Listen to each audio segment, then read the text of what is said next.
இந்த நிகழ்ச்சியில தலைப்பு எனக்கு கொடுக்கப்பட்டிருக்கிறது என்பது அறிவியல் பார்வையில் பெரியார் என்ற கருத்து தான். பெரியாரியம் என்பது சும்மா வந்து இயல்பாக நான் பேசுறேன். ஏன்னா எங்க தோழர்களுக்கு பேசுறது வேற, உங்களுக்கு பேசுறது வேற, ரெண்டு இடையில நின்று பேச வேண்டியிருக்கு. பெரியாரியம்னா பெரிய அச்சப்படுகிற ஒன்றும் இல்லை. அவர் 4 செய்திகளை முக்கியமா சொல்லணும்னு நினைச்சார். சமுதாயத்திற்கு பரப்ப வேண்டும், அதை நடைமுறைக்கு கொண்டு வர வேண்டும், மக்களை ஏற்க செய்ய வேண்டும் அப்படிங்கிற முயற்சியில தான் பெரியாருடைய வாழ்நாள் முழுதும் அதற்காகத்தான் செய்தார். இப்போ அதுல முக்கியமான முதன்மை கருத்து என்பது ஜாதி ஒழிப்பு, அடுத்தது பெண்ணுரிமை, அடுத்ததாக அது. ஏன்னா ஜாதியத்தை காப்பாற்றப்படுவதே பெண்களை வைத்துத்தான். 2, மூன்றாவதாக பொது உடைமை அவர் தன் கொள்கையாக வைத்திருந்தார். 4வது கொள்கையாக வைத்திருந்தது தனித்தமிழ்நாடு. இந்த 4 தான் பெரியாருடைய லட்சியங்கள். உங்களுக்கு எல்லாத்துக்கும் ஒரு சந்தேகம் வந்துடும், இந்த கடவுள் மறுப்பு சொல்லாமே போயிட்டாரே என்று நினைப்பீர்கள். கடவுள் மறுப்பு பெரியாரின் லட்சியம் அல்ல என்பதை முதலில் தெரிந்து கொள்ளுங்கள். கடவுளின் பெயரால் நடக்கிற சமூக இழிவுகள், ஏற்றத்தாழ்வுகள், அடிமைத்தனங்கள், இதற்கு எதிராகத்தான் பேசினார் பெரியார். அவர் கடவுள் மறுப்பு என்பது கையில் எடுத்துக்கொண்ட ஆயுதங்களில் ஒன்றுன்னு வச்சுக்கோங்க. அவர் தன் கொள்கையை நடைமுறைப்படுத்துவதற்கு தேவைப்பட்ட போது கையில் எடுத்துக்கொண்ட ஆயுதங்களில் ஒன்றுதான். 2 கடவுள் மறுப்பு இருக்கிறது. இப்ப காலையில் கூட தோழர் ஸ்டீஃபன் ஹாக்கின்ஸை பத்தி சொன்னாரு. ரிச்சர்ட் டாக்கின்ஸ் இருந்தாங்க, அவங்க கடவுளை பற்றி காட் ஏ டெலூஷன் என்று எழுதுகிறார். இப்படியெல்லாம் அவங்க வெளிநாடுகளில் அவங்க பேசின கடவுள் மறுப்பு வேறு. அது அறிவியல் சார்ந்த கடவுள் மறுப்பு. அறிவியல் அடிப்படையில் கடவுள் இருக்க முடியாது என்பதாக பேசினார்கள். கடைசியா ரிச்சர்ட் ஹாக், இவரை பத்தி உங்களுக்கு தெரியும், ஸ்டீஃபன் ஹாக்கின்ஸ் எப்படிப்பட்ட உடல்நிலையோடு தன் வாழ்க்கையை முடித்தார் என்று உங்களுக்கு தெரியும். மிக இளைஞனாக இருந்தபோது 21 வயதில் அவருக்கு நோய்க்கு ஆட்படுகிறார். மருத்துவர்கிட்ட போறாங்க, இது மிக மோசமான நோய், மெல்ல மெல்ல நரம்புகள் இயக்கத்தை நிறுத்தி கொள்ளும், அதிகபட்சம் 5 ஆண்டு வாழ்வார் என்று சொல்லி அனுப்பி வைக்கிறார்கள். 26ல் இறந்திருக்கணும், ஆனா 76 வயதில் இறந்தார். தன்னால் அசைய முடியாத நேரத்தில், கைகளால் எழுத முடியாது, வாயால் பேச முடியாது, ஆனால் ஆய்வாளராக இருந்தார். அவ்வளவு பெரிய ஆய்வாளி. அவர் கடைசியா சுருக்கமான சிறு நூல், கடைசி நூலும் அதுதான் வருது, brief answers to the big கொஸ்டின்ஸ்னு ஒரு புத்தகம் எழுதினார். ஒரு பெரிய கேள்விகளுக்கெல்லாம் சின்ன விடைகள். அதுல கடவுள் இருக்கிறாரா, உலகம் எப்படி தோன்றியது, இப்படியெல்லாம் கருந்துளை என்றால் என்ன, இப்படியெல்லாம் ஒரு 10 கேள்விகளுக்கு அவர் பதில் சொல்லி இருப்பார். அது அறிவியல் பூர்வமாக பேசுவது. கடைசியாக சொல்வார், science teachers me there is no God அப்படின்னு சொல்லுது, விஞ்ஞானம் எனக்கு சொல்லுது அப்படின்னு சொல்ல. கடைசி இன்னொரு கேள்விக்கு சொல்லுவார், there is no possibility of existence of கடவுள். கடவுள் என்பது இருப்பதற்கான வாய்ப்புகளே இல்லை, அப்படிதான் என்னுடைய அறிவியல் எனக்கு சொல்லுதுன்னு சொல்லுவார். ஆனா பெரியாருடைய கடவுள் மறுப்பு என்பது அறிவியல் அடிப்படையில் பேசப்பட்ட கடவுள் மறுப்பு இல்லை, சமூக சிந்தனையோடு பேசப்பட்ட கடவுள் மறுப்பு, சமூக பார்வையோடு பேசப்பட்ட மறுப்பு, சமூகத்திற்காக கையில் எடுத்த கடவுள் மறுப்பு. இந்த 2-3 அவரை பற்றி சொல்லிட்டு தான் உங்களுக்கு ஆரம்பிக்கணும்னு எடுத்து வந்தேன். எப்படி ஏன் கடவுளை மறுக்கிறேன் என்பதற்கு ஒரு 4 கேள்வி பிடிச்சா அவருடைய எண்ணம் உங்களுக்கு புரிந்துவிடும்.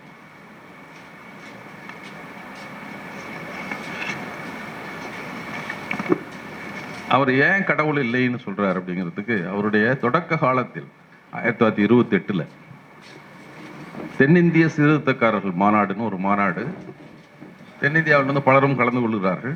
பெரியார் அதுல உரையாற்றுகிறார். அந்த உரையில ஒரு பகுதியை மட்டும் உங்களுக்கு படிக்கிறேன்.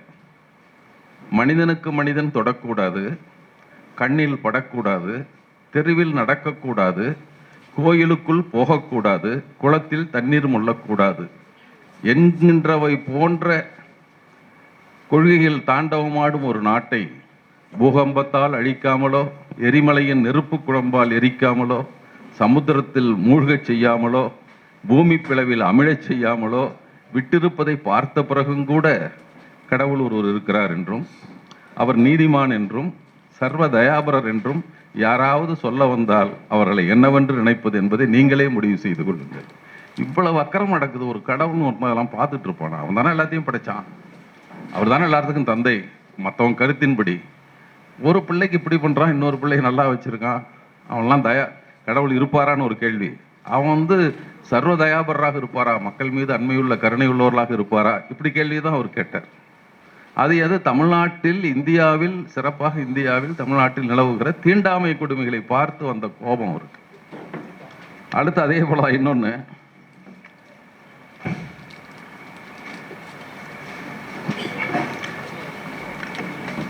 நான் எந்த மதத்தை, எந்த கடவுளை ஒழிக்க வேண்டும் என்று சொல்கிறேன் என்பது இந்த தற்குறிகளுக்கு தெரியுமா? இப்ப நிறைய பேர் சொல்றத இப்ப பெரியார் சொல்லியிருக்கிறேன் என்று கேட்கிறேன். எந்த ஒரு மதம் ஒரு மனிதனை பிராமணனாகவும் ஒரு மனிதனை சூத்திரனாகவும், அதாவது தொழிலாளியாகவும் பாட்டாளியாகவும் பறையனாகவும் உண்டு பண்ணிற்றோ அந்த மதம் ஒழிய வேண்டும் என்று சொல்லுகிறேன். ஒழிய வேண்டுமா வேண்டாமா என்று கேட்கிறார். மக்கள் கூட்டத்திலிருந்து ஆம் ஒழிய வேண்டும்ங்கிறாங்க. எந்த கடவுள் ஒருவனுக்கு நிறைய பொருள் கொடுத்தும், ஒருவனுக்கு பாடுபடாமல் ஊரார் உழைப்பில் வாழ உரிமை கொடுத்தும், மற்றொருவன் உழைத்து ஊரானுக்கு போட்டுவிட்டு சோற்றுக்கு திண்டாடும்படியும், இரத்தத்தை வேர்வையாக சிந்தி உடலால் உழைத்த வண்ணம் இருந்து கீழ்மகனாய் வாழும்படியும் செய்கிறதோ அந்த கடவுள் ஒழிய வேண்டும் என்று சொல்கிறேன். அந்த கடவுள் ஒழிய வேண்டுமா வேண்டாமா என்று கேட்கிறார். ஆகவே தோழர்களே, இதை சொன்னால் நாத்திகனும் மததுவேஷிமானான் அப்படின்னு ஒரு கேள்வி. அவர் 3 கேள்விகள் அவர் கேட்டதை உங்களுக்கு சொல்லிடுறோம். அப்பதான் ஓரளவுக்கு அவரை நாம் புரிந்து கொள்ள முடியும் என்பதற்காக சொல்லுகிறேன். கடவுள் எங்கும் நிறைந்த சர்வசக்தி உள்ளவர், பட்சபாதமற்றவர் என்று சொல்லிக்கொண்டு கடவுள்தான் தீண்டாதவர்கள் என்று சொல்லப்படும் கொடுமைக்குட்படும் மக்களுக்கு ஆதாரம் என்பது எவ்வளவு கேவலமானது. அநேகமாக அவர்தான் இந்த தீண்டாமையை படைத்தவர் என்றும் சொல்லப்படுகிறது. கீதையெல்லாம் சொல்றார் அவர். அது உண்மையாயின் அத்தகைய கடவுளை எப்படியாவது ஒழித்து விட்டுத்தான் மறுவேளை பார்க்க வேண்டும். அந்த அநியாயமான சங்கதி அவருக்கு தெரியாதென்றால் அதற்காக அவரை இன்னும் சீக்கிரமாய் ஒழிக்க வேண்டும். அவரால் இத்தகைய அநீதியை விளக்கவோ அல்லது அக்கிரம் செய்வர்களை அடக்கவோ முடியாது என்றால் அவருக்கு எந்த உலகத்திலும் இடம் இருக்க வேண்டிய வேலையே இல்லை, ஒழிக்க வேண்டியதுதான். இந்த 3 செய்தி தான் அவர் சொல்றார். இந்த சமூகத்தில் ஏற்றத்தாழ்வு, ஒருவருக்கு எந்த உரிமையும் இல்லாமல் மறுப்பது, மற்றவரிடம் எல்லா உரிமையும் கொண்டு போய் சேர்ப்பது என்ற சூழல் இருக்குது. அதை கடவுள் தான் படைத்தார்னு சொல்றானே, அந்த கடவுளை ஏற்றுக்க முடியுமா என்ற கேள்வி என்பது, அதை ஒழிக்க வேண்டும் என்பதில் அதை ஏற்றுக்கொள்ளாதீர்கள். இன்னும் ஏன்னா அப்படி ஒரு முன்னுரை உங்களுக்கு தேவை என்று கருதிட்டு அப்புறம் எல்லாம் சொல்றேன். நான் இன்னொரு இடத்துல அவர் சொல்றாரு, நான் இன்று கடவுளையோ மதங்களையோ ஒழிக்கப் போகிறேன் என்று சொல்லப்படுவது சரியல்ல. பொதுவாக எல்லா மதங்களையும் கடவுள்களையும் ஒழிப்பதை நான் பாமர மக்களிடையே செய்யும் தொண்டாக கொள்ளவில்லை, செய்யும் தொண்டாக கருது. அது பெருத்த அறிவாளிகளையும் தர்க்கவாதிகளிடம் செய்ய வேண்டிய தொண்டாகும். அது ஒன்றும் கடவுள் இருக்குதா இல்லையாங்கிறது இதுக்கு போய் மக்கள் தான் பேசணும். அது அறையில் உட்காந்துட்டு அறிஞரோட ஆய்வு செய்ய வேண்டிய விஷயம். உங்ககிட்ட எல்லாம் பேச வேண்டிய விஷயமே இல்லது. ஆனா ஏன் அதை செய்யறேன், ஏன் பேச வேண்டி வந்தது? அது அறிவாளியும் உட்காந்து வேலையெல்லாம் உட்காந்து பேசிட்டு இருக்கா இல்லையான்ட்டு எனக்கு அந்த வேலைலாம் கிடையாது. இந்த இயக்கத்திற்கென்று வகுத்திருக்கும் கொள்கைகளில் நாத்திகம் ஒரு கொள்கையாக குறிப்பிடப்பட்டிருக்கவில்லை. எங்க கொள்கையில நாத்திகம் ஒரு கொள்கையாக இல்லை. சுயமரியாதை இயக்கத்தில் சகல மதக்காரர்களுக்கும் சகல அபிப்பிராயக்காரர்களுக்கும் இடம் உண்டு. அதன் கொள்கையில் இவ்வளவுதான். மனித சமூகத்தில் உள்ள குருட்டு பழக்க வழக்கங்களையும் மூட நம்பிக்கைகளையும் விளக்கமறியா சடங்குகளையும் அவற்றிற்காக செய்யப்படும் சடங்குகளையும் ஒழித்தல், ஜாதி மதம் வகுப்பு ஆகியவற்றின் பெயரால் உள்ள பேதங்களையும் சமூகத்துறையில் பொருளாதாரத்துறையிலும் இருந்து வரும் உயர்வு தாழ்வுகளையும் அகற்றி யாவரும் ஒரே சமூகமாகவும் சகோதரத்துவமாகவும் வாழும்படி செய்தல், பகுத்தறிவுக்கும் சுயமரியாதைக்கும் கட்டுப்பட்டு நடக்கும்படி மக்களுக்கு சுயமரியாதை உணர்ச்சி உண்டாக்குதல். இதை நடத்தி வைக்க வேண்டிய காரியத்திற்கு ஆத்திக நாத்திகத்திற்கு என்ன வேலை இருக்கிறது, என்ன சம்பந்தம் இருக்கிறது? இப்படிதான் அவர் சொல்றாரு. இப்படிப்பட்ட கேள்விகளை வைத்துத்தான் பெரியார் இயக்கம் நடத்தினார். ஆனா பெரியார் என்ன சொல்லி வச்சிருப்பான் நம்மகிட்டனா, அவர் கடவுள் இல்லைன்னு சொன்னவர், இல்லை என்று சொன்னவர் தான், அதெல்லாம் மறுப்பு இல்லை. அதை மட்டும் கொள்கையாக வைத்திருந்தவர் அல்ல என்பதற்காக சொல்லுகிறேன். அவருடைய முதன்மை கொள்கையும் அதுவல்ல. கடவுள் ஒழிச்சா எல்லாம் முடிஞ்சு போச்சுன்னு நினைச்சவர் அல்ல பெரியார். கடவுள் என்ற பெயரால் ஒருவேளை ஒரு ஐரோப்பாவில் தான் பற்றி பேசியிருக்க மாட்டார். எல்லாம் மக்கள் சமமாக தான் இருக்காங்க, எதுக்கிட்டா இங்கே போய் சண்டை போட்டுட்டு நினைச்சிருப்பார். ஒருவேளை பெரியார் அங்கு இயங்கி இருந்தால் வேறு ஏற்றத்தாழ்வுகளை பற்றி பேசியிருப்பார். ஆனால் இங்க இருக்கிற ஏற்றத்தாழ்வு ஜாதியின் பெயரால், ஜாதிக்கு நியாயம் நிறைய இடத்துல சொல்லுவார். நான் ஜாதியை மட்டும்தான் ஒழிக்கணும்னு நினைக்கிறேன். அது ஒரு மரத்தில் சுற்றிட்டு இருந்தது, பார்த்தேன். இந்த ஜாதி அந்த கொடிக்கு நெருப்பு வச்சிருப்பா, போகட்டும்னு சொன்னான். ஐயோ வச்சிடாதப்பா, மரமும் சேர்ந்துரு போயுங்கிறான். ஜாதிக்கு நெருப்பு வச்சுன்னா மதம்ங்கிற மரமும் செத்து போயிருங்கிறான். அப்போ உன்னுடைய அதற்கு புனிதம் என்றால் தனியாக பிரிச்சுக்குவோம் மதத்தை மட்டும். நான் இதை எரிச்சிட்டு போயிடுறேன், இல்லை ரெண்டும் பிரிக்க முடியாதுங்கிறான். அப்போ ரெண்டுக்கும் சேர்த்தா நெருப்பு வைக்கணும். நான் என்ன பண்ணட்டும்? இல்லை இல்லை இல்லை, அதை பிரிச்சலான்னு பார்க்குறோம். இதெல்லாம் கடவுள்னு ஒன்று இருக்குது, அதோட சேர்ந்து சுற்றிட்டு இருக்குது. இப்போ கடவுள் புனிதமான பிரிச்சுக்கப்பா ஜாதியிலிருந்து. முடியலன்னா நான் அதுக்கு சேர்த்தே நெருப்பு வைக்க வேண்டும். நான் என்ன பண்ணட்டும்? நீ எப்படி வச்சிருக்கிற? ஒன்று பிரி, கடவுளுக்கும் மதத்துக்கும் கடவுளுக்கும் ஜாதிக்கும் தொடர்பில்லை என்று சொல்லு. எனக்கு பிரச்சனை இல்லை, கடவுளை பற்றியே பிரச்சனை இல்லை, என் வேலையை பார்த்துட்டு போகிறேன். இவ்வளவுதான் அவர் நினைத்தது. ஆனால் இப்படி பேசுகிற பெரியாரை மக்களிடமிருந்து கொஞ்சம் தள்ளி வைப்பதற்கு செய்த ஒரு முயற்சி தான். எதிரிகள் நம்ம எதை வச்சு அடித்தா இவனை கேவலப்படுத்தலாம்னு நினைச்ச ஐடியா வச்சுருப்பான் ஒருத்தனும். இவனை கடவுள் நாஸ்திகன்னு சொல்லி அவனும் பக்கத்திலே போக மாட்டான் என்று சொன்னால் அதை சொல்லுவான். நம்மளால பெருமை, ஆமாடா நாங்களும் நாஸ்திகர்கள் தான். அது இல்லடா பெரியார் கொள்கை. அவர் ஜாதியை ஒழிக்க சொன்னார். ஜாதி ஒழிப்பு மனிதனை பிரித்து வைக்கிறது, சமூகமாக ஒன்றிணைந்து செயல்படுவதை தடுக்கிறது. எனவே அதை ஒளிதான், அவ்வளவுதான் பெரியாருடைய கொள்கை. அதை எது நியாயப்படுத்துகிறது? பெண்களை வைத்துத்தான் ஜாதியை காப்பாற்றுகிறான். உங்களுக்கு பல பேர் அண்ணா அம்பேத்கருடைய ஒரு கட்டுரையை படித்து, அது கட்டுரைன்றது அது பெருசா வெளியே வரலன்னா கூட, அவர் மாணவராக இருந்தபோது ஒரு ஆய்வு, பல்கலைக்கழகத்தில் கொடுத்த ஒரு ஆய்வேடு, அது இந்தியாவில் ஜாதிகள்னு புத்தகமாக வந்திருக்கு. தன்னோட 1916 26 அவர் கொடுத்த ஒரு ஆய்வு அது. அந்த ஆய்வு புத்தகமாக வந்திருக்கிறது, இந்தியாவில் ஜாதிகள் என்று. அதில் அவர் சொல்லுவார், எதற்காக ஜாதி எப்படி காப்பாற்றப்படுகிறது. இந்தியாவில் ஜாதி தான் தலைப்பில் போட்டிருப்பாங்க. எப்படி என்றால் அவர் எடுத்துக்காட்டு சொல்லுவார். 100 ஒரு ஊரில் 100 வயது வந்த ஆண்கள் 100 வயது வந்த பெண்கள் இருக்கிறாங்க. சரி, இவங்க திருமணம் செய்து கொள்ளலாம், பண்ணிக்கிறாங்க. ஆனால் கணவன் இறந்து விட்டார். என்ன பண்ணுறது? அப்போ நம்மளாம் வேற எவ்வளோ கல்யாணம் பண்ணிட்டு போய் ஜாதி கெட்டு போயிடுவாள், இன்னொரு ஜாதிக்காரனை பிடிச்சிட்டு போயிடுவாளேன்னு நினைக்கிறான் இவன். அப்போ முன்னளவில் ஒளி அவளை உயிரோட வச்சிருக்காத, உடன்கட்டை ஏறுதல் என்று சொன்னான். இல்லைன்னா இன்னொருத்தனுக்கு பிடிச்சி கட்டி வை. 2வது பலதார திருமணம் 2வது. அடுத்து அதில் கட்டி வை, அப்போ பிரச்சனை இல்லாமல் போயிடுமில்ல. அல்லது வீட்டுக்கு வெளியே வராமல் பார்த்துக்க, அவள் வீட்டுக்குள்ளே இருக்கணும். அவளுக்கு மொட்டை அடித்து எல்லாம் பண்ணி, நிறமில்லாத ஆடை, சுவையில்லாத உணவு, பாயில்லாத படுக்கை கொடுத்து விதவைத்தன்மையில் வீட்டுக்குள்ள அடைக்கவை. நீ வெளியே வந்தால் மற்றவனுக்கு கெடுதின்னு சொல்லு, உனக்கு கெடுதி இல்லை. உங்கள் அப்பா உன்னை பார்த்தானா அவருக்கு வேலை கெட்டு போயிடும், உன்னம் பார்த்தா அவன் வேலை கெட்டு போயிடுவான், நீ இங்கேயே கிடையாது. அந்த பெண்ணை மனித ஜென்மமாக கருதாமல் ஒரு மிருகங்களை அடைத்து வை, விதவைத்தன்மை. அப்போ உடன்கட்டை ஏறுதலாக இருந்தாலும், பலதார திருமணமாக இருந்தாலும், விதவைத்தன்மையாக இருந்தாலும் அது ஜாதியை காப்பாற்ற. ஏன்னா இன்னொருத்தன் கல்யாணம் பண்ணா ஜாதி கெட்டு போயிடும். சரி, அப்போ ஆண்கள் இருந்து பெண் ஒருத்தி சுத்து போனா என்ன பண்றது? அதெல்லாம் அவர் எழுதுறாரு. அவர் சொல்றாரு, சரி நம்ம ஜாதியிலே ஒரு பிள்ளை பார்த்து கல்யாணம் பண்ணவே, அப்படி யாரும் இல்லையே, பரவாயில்ல குழந்தையா இருந்தாலும் பரவாயில்ல, கல்வி நம்ம ஜாதிக்காரியா இருக்கணும், அவ்வளவுதான். அப்ப குழந்தை திருமணம் அதனால தான் வந்தது. பெண்களை அடிமைப்படுத்துகிற குழந்தை திருமணம், பலதார திருமணம், விதவைத்தன்மை, உடன்கட்டை ஏற்றல் அத்தனையும் ஜாதியை பாதுகாக்கத்தான் வந்தனவே தவிர பெண்களை பாதுகாக்க அல்ல. அதுதான், அது ஜாதி காப்புக்கு தான் இத்தனையும் செஞ்சிருக்கான். பெண்ணடிமைத்தனம் என்பதே ஜாதியை காப்பாற்றுவதற்கு. அதனாலதான் பெரியார் ரெண்டையும் தனியா பார்க்கல. ஜாதி ஒழிப்பும் பெண் உரிமையும் ஒன்றுக்கொன்று பின்னி பிணைந்திருந்தவை அப்படின்னு எடுத்துறார். ஒரே சமயத்தில் ரெண்டையும் அழிக்கணும், அதுதான் அவருடைய முதல் நோக்கமாக அவர் கொண்டிருந்தார்.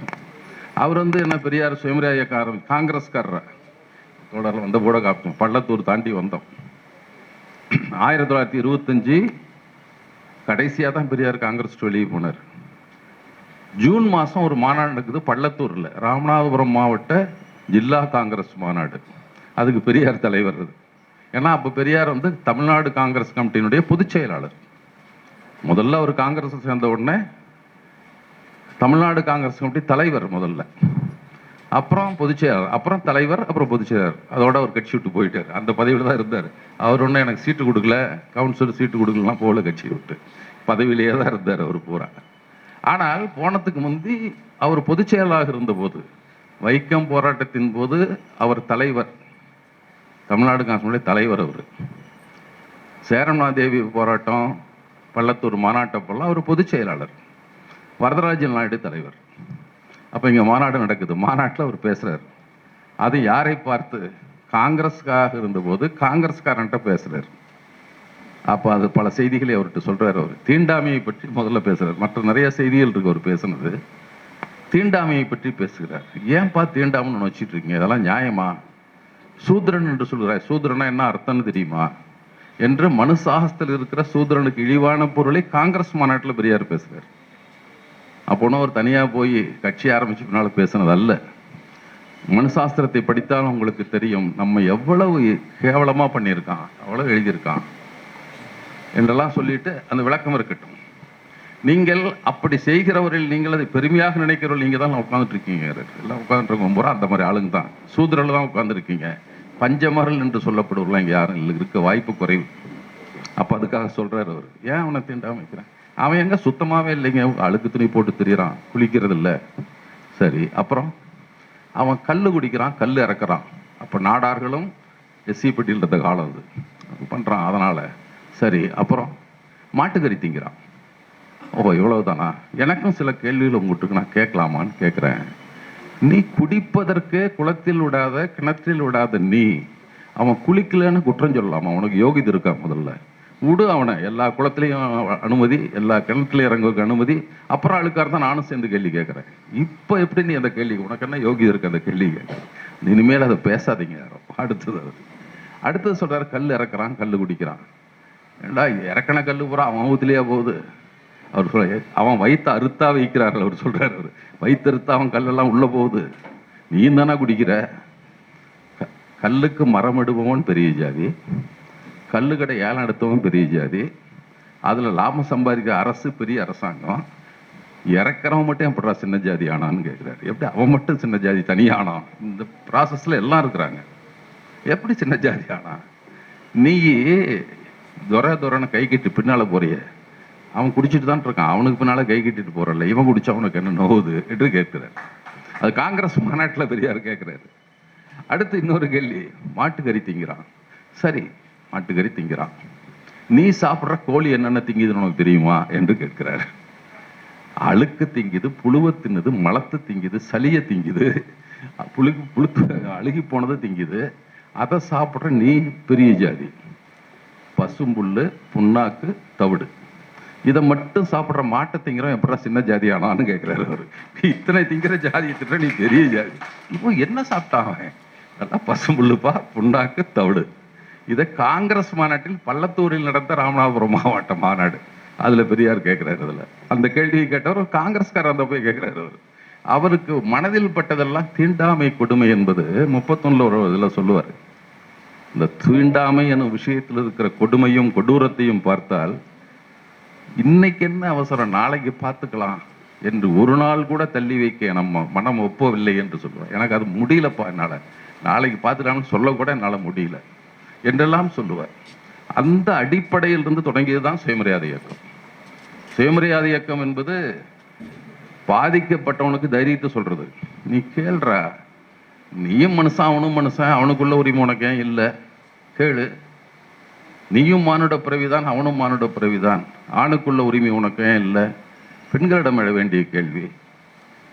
நீ காசு போட்ட, நான் உழைப்பு போட்டேன், உற்பத்தி ஆகுது, அப்புறம் எனக்கு அதுல பங்கு இருக்கணும்லாம் இப்படி கூலிக்காரன் கேளு. அதுதான் சுயமரியாதை. 3 சுயமரியாதை. ஜாதியின் பெயரால் இருக்கிற பேதத்துக்கு எதிரான கேள்வி, பாலினத்தின் பெயரால் இருக்கிற பேதத்துக்கான கேள்வி, பொருளியலில் இருக்கிற பேதத்தின், முதலாளி தொழிலாளிக்கு இருக்கிற பேதத்தின் மீதான கேள்வி. இந்த கேள்வியை கேட்க பழகி கொள்ளுதான் பெரியார். இவர் சொன்னார்லாம் கேள்வி கேளுங்க, கேள்வி கேளுங்கன்னு. வகுப்புல எல்லாம் சொல்லுவோம், டே சத்தம் போடாத பேசாமணும், அப்போ வாழ்ந்தோம் ஆயா நம்ம திறக்காமையா இருப்போம் கிளாஸ் முடிவு வரைக்கும். சந்தேகம் தான் அவட கேட்டுக்க மாட்டோம். இப்படி சில நாள் நடக்கும். அதே போலத்தான் பல இடங்கள்ல நம்ம காவல்துறையை போங்களேன், சார் எப்படி சார் இது நியாயமா சார், சட்டப்படி எப்படி சார்னா, எங்கிட்டயே சட்டம் பேசுறியா? டேய் சட்டம் ஒழுங்குக்கு தான் நீ போலீஸ்காரன். அவன் சொல்லுவான், நீ எங்கிட்ட சட்டம் பேசுறியா? அதுக்கு தான் ஏன் உன்னையே வச்சிருக்கான், காசு கொடுத்து நாங்கள் வச்சிருக்கிறோம். வசதி இருக்கும் ஒரு கூர்கா வீட்டுக்கு தனியாக வச்சுக்கிறான், வசதி இல்லாமல் தெருவுக்கு ஒரு கூர்கா வச்சு சம்பளம் கொடுக்குறான். எங்களுக்கு அதுவும் முடியல, ஆளுக்கு 4 எட்டனா போட்டு கவர்மெண்ட்டை கொடுத்து உங்களை கூர்கா வச்சிருக்கிறோம். அதுக்கு தானே காவல்துறை. அவன் கேட்பான், நீ என்னோட எங்கிட்டே சட்டம் பேசுறியாம்மா.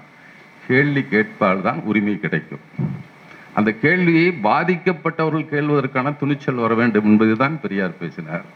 அவருடைய கேட்கும் மாந்தர்கள் யாரை ஆடியன்ஸை யாரை வச்சுட்டு கேட்டார்னா, எல்லாம் நம்மளுங்க போய் ஜாதி ஒழிப்பு பிரச்சாரத்தை எங்கே செய்வான்னா, அழகிரிசாமின்னு ஒருத்தர் தான் தெரியும், கேவி அழகிரிசாமி, பெரிய ஒரு பேச்சாளர். அவர் வேடிக்கையாக சொல்லுவாரான், காங்கிரஸ்காரரை பற்றி சொல்லுவாரான், இவன் ஜாதி ஒழிப்பு பிரச்சாரத்தை போய் சரியில்லை செய்வானா. பேங்கில் பணம் போடாதேன்னா அப்போ ஒரு பிரச்சாரம் அரசாங்கத்துக்கு பயன்பட்டுருமா இங்கே ஆங்கிலேயர்களுக்கு, அதனால் போடாதன்னு தொழிலாளர் குடியிருப்பில் போய் பிரச்சாரம் பண்ணுவானா. பணக்காரன்ல போய் பண்ணி அவன் காசு இல்லாமல் கடை வாங்கிட்டு இருக்கிறான். இராணுவத்தில் சேராதேன்னு ஹாஸ்பிட்டல் செவத்துக்குள்ள எழுதுவானா. அவன் படுத்துட்டு இருக்கான்.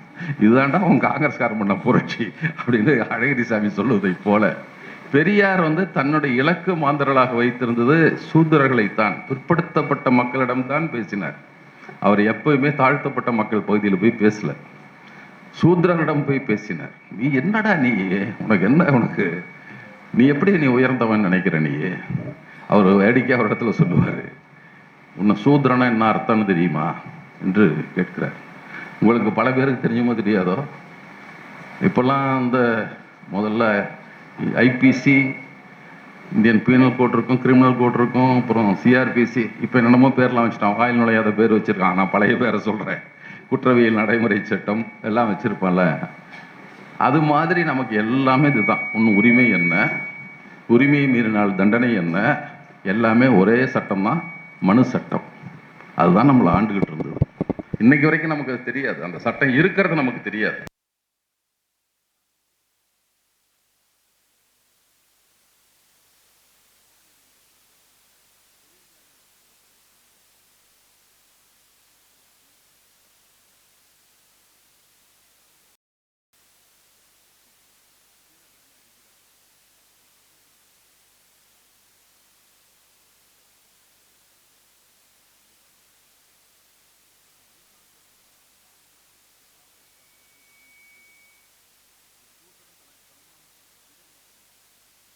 தெரியாம மனசுல ஏறி இருக்கு. இவன் மனசாட்சிலாம் படிக்கல, இவனை படிப்பித்து வைத்திருக்கிறார்.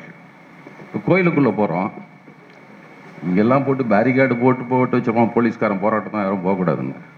கோயிலில் பேரிகேடு ஏதாவது போட்டிருக்கானா, போனோன்னா அங்கே அவன் நின்றுக்குவான். அடுத்து 2 ஸ்டெப்பு அடுத்து அவன் நின்றுக்குவான். அதுக்கு மேலாம் போகக்கூடாது. அவன் ஒன்றும் அங்கே ஒன்றும் வேலி கீழி எதுவுமே கிடையாது, இல்லை வாட்ச்மேன் கிடையாது. இவனே போய் நின்றுக்குவான், அவ்வளோதான்.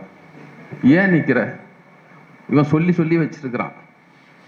இப்போ அந்த அறிவியலில் சொல்லுவாங்க, அந்த ஜாருக்குள்ள என்ன ஜார்னு சொல்றது, பெல் ஜாரா, இந்த உள்ளேயே வச்சு மூடுவோம் ஆக்சிஜன் சோதனைக்கெல்லாம், என்ன சொல்றது எனக்கு நாளே இல்லை. அது இப்படி இருக்கும், அதுக்குள்ள ஒரு பட்டாம்பூச்சி விட்டா பறந்துக்கிட்டே இருக்குமா, அதை எடுத்துட்டாலும் அங்கேயே தான் பறந்துக்கிட்டே இருக்குமா. அதுக்கு பழகி போச்சு, அங்கேயே பறந்துகிட்டே இருக்கிற மாதிரி நம்மளுக்கு பழகி போயிடுச்சு. யாரும் தடுக்காமலே நின்று கொள்வார். அப்ப சூத்திரன் என்றால் உனக்கு என்ன உரிமை இருக்குது, நீ என்ன அவனை சின்ன ஜாங்க, உனக்கு அவனுக்கு 5 அடி பின்னால் நிற்க வச்சிருக்கிற, நீ கொஞ்சம் முன்னால வந்துட்டு, அவ்வளவுதான். 2 பேரும் கோயிலுக்கு வெளியே. அவனுக்கு சூத்திரம் தான், 2 பேரும் தீண்டத்தகாதவன் தான். பார்ப்பானுக்கு பிற்படுத்தப்பட்டவனும் தீண்டத்தகாதவன் தான், பட்டியலினத்தை சார்ந்தவனும் தீண்டத்தகாதவர் தான். 2 பேரும் தீண்டத்தகாதவர்கள் தான். பெர்சன்டேஜ் கொஞ்சம் கம்மி. அது வரைக்கும் நீ வரலாம், இது வரைக்கும் வரலாம். அடிக்கணக்கு கம்மி, ஒரு 5 அடிக்கு முன்னால நீ 5 அடிக்கு பின்னால, அவ்வளவுதானே. அப்ப அதை பற்றி அவர் பேசி வருகிற போது, சூத்திரர்கள் என்று பண்றான், என்னமோ பெரிய நினைச்சிட்டு இருக்க, சூத்திரனா அர்த்தம் தெரியுமாடா உனக்கு என்று சொன்னார். அது மோசமான பொருள் இருக்கான்னு சொல்லித்தான் ஆகணும்.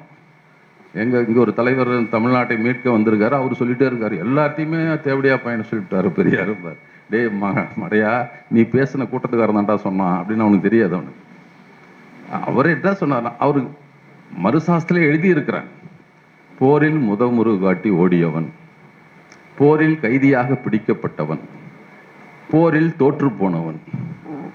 பெரியார் சொல்லுவார், இது 3 இப்போ நடக்கிறதில்ல, அந்த காலத்தில் நடந்திருக்குதுப்பா, இப்போ போர்லாம் நடக்கிறது இல்லை. நான் எப்படி அந்த லிஸ்ட்டில் வரமாட்டேன். சரி, விலைக்கு வாங்கப்பட்டவன், அடிமை வணிகம்லாம் அந்த காலத்தில் நடந்தது. ஏலம் விடுவான், ஆப்பிரிக்காவெல்லாம் சொல்லியிருக்கான், ஏலத்தில் எடுப்பாங்க, அடிமை வணிகம்னு சொல்லுவாங்க. அதெல்லாம் இப்போ கிடையாது. நான் ஒன்றும் விலைக்கு வாங்கியிருக்க முடியாது. தானாக விரும்பி வேலை செய்ய வந்தவன். எவன் போவான், சம்பளம் கொடுத்தாலே ஒத்துக்க மாட்டோம், வரமாட்டேங்கிறவன் எவன் தானாக விரும்பி போவான். இல்லை, நடுவில் ஒன்று இருக்கு, ஒரு பொருள். வைப்பாட்டியன் மகன் என்று இருக்கிறது. இது ஒன்று மட்டும்தானே உனக்கு பொருந்தும், இது எதுவுமே பொருந்தாது. நீ விலைக்கு ஒன்று வாங்கலை, போரில் வெற்றி பெற தோல்வி அடையலை, போரில் புறமுது காட்டு ஓடலை, எதுவுமே இல்லை. இந்த ஒரு பொருள் தானே பெறும்.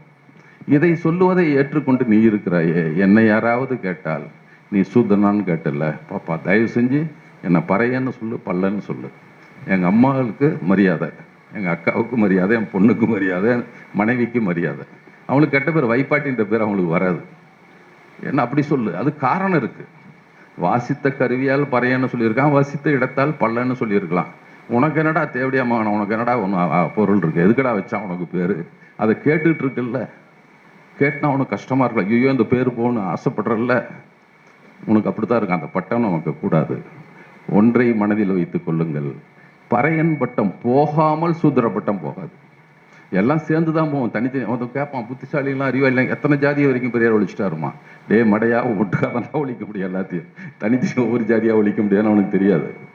அதனால எல்லா ஜாதியும் நான் பறையன் பட்டம் போகாமல் சூத்திர பட்டம் போய்விடும் என்று கருதுவீர்களே, ஆனால் நீங்கள் வடிகட்டிய முட்டாள்களாக இருக்கிறாரு. நீங்க தான் வடிகட்டிய முட்டாள்தான் நினைப்பான். அப்படிலாம் போகாது. நீயும் சேர்ந்ததுக்கு போராடு, எல்லோரும் சேர்ந்து போராடி எல்லோரும் விடுதலை பெற்ற மனிதர்களாக ஆகும். இப்படி தாங்க அவருடைய கொள்கை. இது ஜாதி ஒழிப்பு, பெண் உரிமை என்ற அடிப்படையில், இந்த ரெண்டு அடிப்படையில் அவர் செஞ்சது தான். இப்போ மனிதம் என்று பார்க்கிற போது, கொள்கை என்று பார்க்கிற போது பலதை சொல்லலாம். இப்போ உலகத்தை தோற்றுவிச்செல்லாம் சொல்லுவாங்கல்ல, நம்ம கடவுள் மறுப்புன்றதுலாம் பெரிய முயற்சியெல்லாம் சொல்ல வேண்டியதில்லை. எலிமெண்ட்ரி ஸ்கூல் நல்லா படித்தானா போதும், ஒழுங்காக படித்தாலும் ஹைஸ்கூல் 8ஆம் வரைக்கும் படித்தானா போதும். உலகை படைத்தது யார் அப்படின்னு கேள்வி இருக்கு. பிக் பேங் தியரி சொல்லுவாங்க, நெபுலா தியரி தோழெல்லாம் விளக்குனாரு. அதை விளக்க நமக்கு இல்லை. கருந்துளையில் வெயிட் ஏறி இந்த கிராவிட்டி அதிகமாக ஆக ஸ்டீஃபன் ஹாக்கின்ஸ் அப்படி தான் எழுதியிருப்பார். பூமியில் நமக்கு புவியீர்ப்பு விசையை விட சந்திரனில் குறைவு. அது ஏன்னா அதுக்கு அதனுடைய எடை குறைவா, அதனுடைய புவியீர்ப்பு குறையா இருக்கு. ஜூபிட்டர்ல வியாழனில் போனால் நம்ம காலையை தூக்க முடியாதுங்க, காலையை தூக்க முடியாது. அங்கே புவியீர்ப்பு இன்னும் அதிகம். அப்போ ஒரே மாதிரி எல்லா இடத்துலையும் இல்லை. அப்போ இப்படியெல்லாம் மாறி இருக்கு. பல செய்திகளை அவர் சொல்லிட்டே வருவார். உலகம் தோன்றியது என்று தான் படிப்புமே தவிர உலகம் உண்டாக்கப்பட்டதா எந்த பாடப்புத்திலையும் இருக்காது. ஸ்கூல்ல ஒழுங்காக படிச்சாவே கடவுள் தான் உலகை படைத்தார்ன்றா ஏற்றுக்க மாட்டான். அடுத்தது மனிதன் படைக்கப்பட்டான். மனிதனை படைத்தது யாருன்னு ஒரு கேள்வி வரும். ஒன்றும் இல்லை, உருமுளர்ச்சி கொள்கை என்று படிப்போம், பரிணாம கொள்கை, தியரி ஆஃப் எவல்யூஷன். அதை படித்தோம்னாலும் தீர்ந்து போச்சு. உண்டாக்கலப்பா, உரு மலர்ந்தான், கொஞ்சம் கொஞ்சமாக வந்தான், தோழர்லாம் சொல்லிட்டு வந்தார் வரிசையா. அவ்வளோதான். இந்த ரெண்டையும் சரியா பிடிச்சா இந்த பிரச்சனையை தீர்ந்து போய்டும். உலகை படைத்தது யார் கேள்வியும் இல்லை, மனிதனை படைத்த யார் கேள்வியும் கிடையாது. முடிஞ்சு போச்சு. அதோட மற்ற விஷயங்கள் அது நம்ம சமூகத்தில் இருக்கிற ஏற்றத்தாழ்வை சரி செய்வதற்கு அந்த கேள்விகள் முக்கியமானதல்ல. நீ ஏன் நடத்துறங்கிறது தான் கேள்வி. இப்போ அதைத்தான் நாம் செய்ய வேண்டிய தேவை இருக்கிறது. அதன் அடிப்படையில் தான் பல நம்ம அறிவியல்னு போகிறப்போ எனக்கு எதுக்கு இதை கொடுத்தாங்க அறிவியல் பார்வையில்னு அவர் தோழர் அறிவியல் பார்வையிலாம் சொல்லிட்டாரு. நான் இப்போ கூட இவர் தோழர் கொடுத்த புத்தகத்தில் அகமணம் அகற்றுவோம்னு ஒரு புத்தகம் இருக்கிறது. இது நாங்கள் ஒரு முறை அகமண முறை மறுப்போம், ஆரோக்கிய தலைமுறையை உருவாக்குவோம்னு ஒரு பரப்புரை பயணம் ஒரு 4 இடங்கள்லிருந்து 10 நாள் தமிழ்நாடு முழுக்க பரப்புரை செய்தோம். என்னன்னா, அவன் சொல்ற குற்றங்களில் ஒன்று, ஏன் நோயற்ற குழந்தைகள் பரம்பரை நோயெல்லாம் வருதுங்கிறதுக்கு சில விளக்கங்களை கொடுக்கிறார். சில நோய்கள் பரம்பரையாக வரத்தக்கவை என்று அதில் சொல்லுவார்கள். அதை இந்த நூலில் அதை குறிப்பிட்டு இருப்போம்.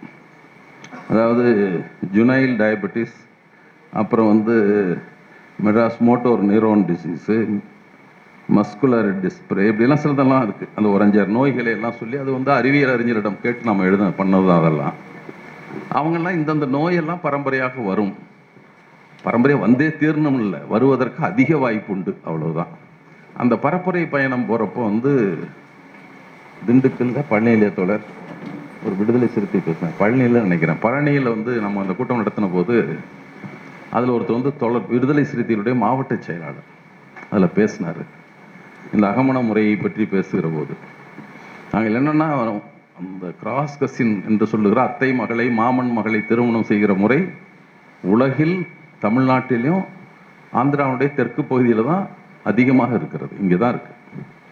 10 மைல் ரேடியஸ் தாண்டி இல்லாம திருமணம் தான் ரொம்ப காலமா நடந்துட்டு இருந்தது. இப்போ கொஞ்சம் நம்ம நடந்து போற காலத்துல அப்படி இருந்திருக்கு. அப்புறம் சைக்கிள்ல போற கொஞ்சம் தூரம், இப்போ கார்ல போகலாம், ஃப்ளைட்ல போனால் கொஞ்சம் தூரம் ஆயிடுச்சு. ஆனா ஜாதிக்குள்ளதான். அமெரிக்காவில இருந்து சொல்லுவான், அவன் வந்து அங்கே ஏதோ மைக்ரோ பயாலஜி படிச்சுட்டு போய் பண்ணிட்டு இருக்கான்பான். ஆனால் அவன் சொல்லுவான், இந்த கோத்திரம், இந்த சேர்ந்த வடமா கோத்திரம், இதெல்லாம் போட்டு பெண் தேவை என்று போடுவான். அவன் எனக்கு மணப்பெண் தேவை, இவ்வளவு படிச்சிருக்கணும், உடல் தகுதி இருக்கணும், அப்படி இப்படி போட்ட விட போறோம், இதுதான் போடுவான். ஆனா அவன் வந்து படிச்சிருப்பான் அறிவியலை. அப்போ அதை வைத்து தான் இந்த பயணத்தை நடத்தினோம். இந்த பயணம் வந்து அதனால அவர் சொன்னார் அதுல, ஆமா எனக்கு பல பேர் என்னை வேண்டான்னு சொன்னாங்க, எனக்கு சொந்தம் விட்டு போயிடக்கூடாதுன்னு அத்தை மலை கல்யாணம் பண்ணேன். அவர் சொல்றாரு, என் 3 குழந்தைகளும் முடமாகி இருக்கின்றன. அவர் கூட்டத்தில் அழுதார். அவர், நாங்கள் அப்படி நினைக்கல, எல்லா தோழர்களையும் கூப்பிட்டு கூட்டத்தில் கூப்பிடலான்னு நினச்சி கூப்பிட்டோம். அதில் வந்து நம்ம தனியரசு ஒரு ஜாதி சங்க தலைவர், அவரையும் கூப்பிடுவோம்னு கூப்பிட்டோம். அவர் பழைய ஆள், நம்மகிட்ட இருந்து போனவர் தான். அதனால கொஞ்சம் அவர் அதெல்லாம் மறுத்து பேசினார். இவர் அப்போ வந்து சொல்லிட்டு அழுகிறாரு, இந்த மாதிரி எனக்கு இப்படியெல்லாம் சொல்வதற்கு ஒரு செய்தியெல்லாம் என் காதுக்கு வந்து சேரலப்போ, எல்லாம் வேண்டான்னு தான் சொன்னாங்க. ஏன்னா என் கூட அதுக்கு முந்தைய ஒருத்தர் இருந்திருக்காங்க அவங்க வீட்டில், ஆனால் நான் மீறி செஞ்சுக்கிட்டேன் என்று சொன்னார். அப்போ வந்து அகமணவரேனா உன் சொந்தக்காரரை விட்டு இல்லை, 10 கிலோமீட்டர் ரேடியஸ்குள்ள இருக்கானா நோய் தள்ளி போகிறது நல்லதுன்னா அப்படி அப்படியே போயிட்டே இருக்கும். ஒரு ஜாதின்றது பலது வந்து கிளைத்து வந்தவங்களாம் தான் ஒரு ஜாதியாக இருப்பான்.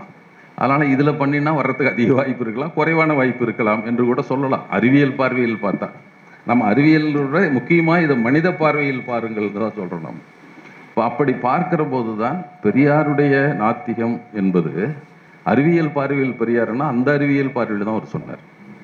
பெண்களை பண்றது அவர் சொன்னார்ல, இப்போ வந்து ஒரு பெண் மீது பெண்ணடிமைத்தனத்தில் ஒரு முக்கியமானது, ஏன் என்னங்க அந்த ஆளு இன்னொரு கல்யாணம் பண்ணிட்டான், அது என்னமோ அந்த எப்பவுமே அது பொட்ட பிள்ளையே பற்றி அவன் தான் என்னங்க பண்ணுவான், இப்படிதான் நம்ம பல பேர் சொல்லுவான். படிச்சவனாவே இருப்பான்.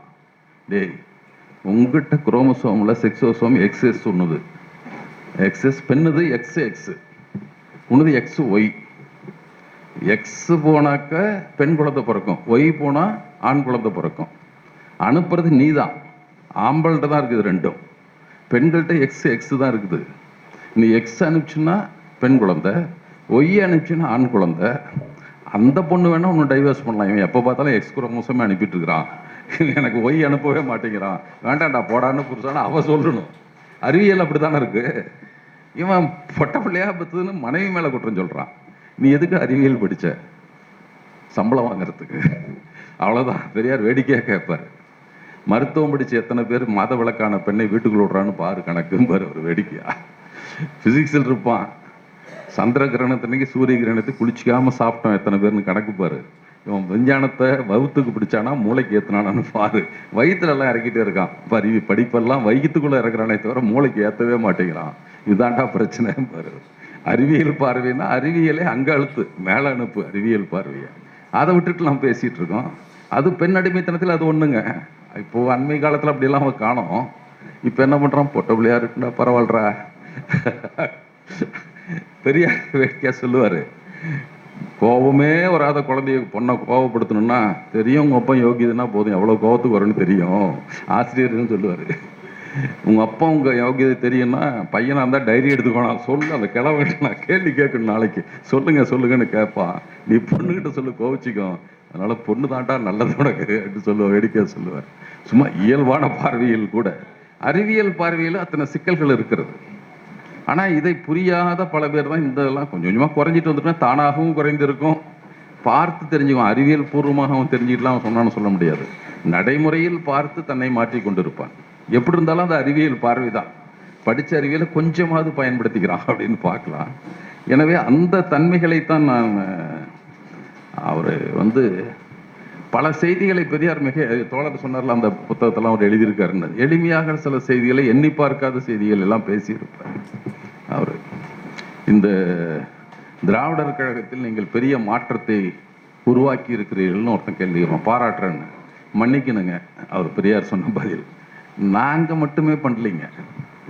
இயல்பா உலகத்தின் பண்பு என்பது இயல்பாக மாறிக்கொண்டே இருக்கும். மாற்றத்தை விரைவுபடுத்தினோம், அதுதான் எங்க பங்கு. நாங்களே புதிய மாற்றத்தில் ஒன்று கொண்டு வரல. அவர் சும்மா கிளைம் பண்ணிக்க மாட்டார், ஆஹா நான் தான். அந்த 2 பேரும் சண்டை போட்டுக்குவோம், இப்போ கூட சொல்றாரு, நாங்க திட்டம் போட்டது தான் இப்போ நிறைவேறி இருக்குதுமா ஒரு மந்திரி. இன்னொருத்தன் இல்லை நீ பண்ணி காசை கமிஷன் வாங்கிட்டு போட்டு எனக்கு இல்லாமல் போயிடுச்சுன்னு இவன் ஒரு குற்றச்சாட்டு சொல்லுவோம்.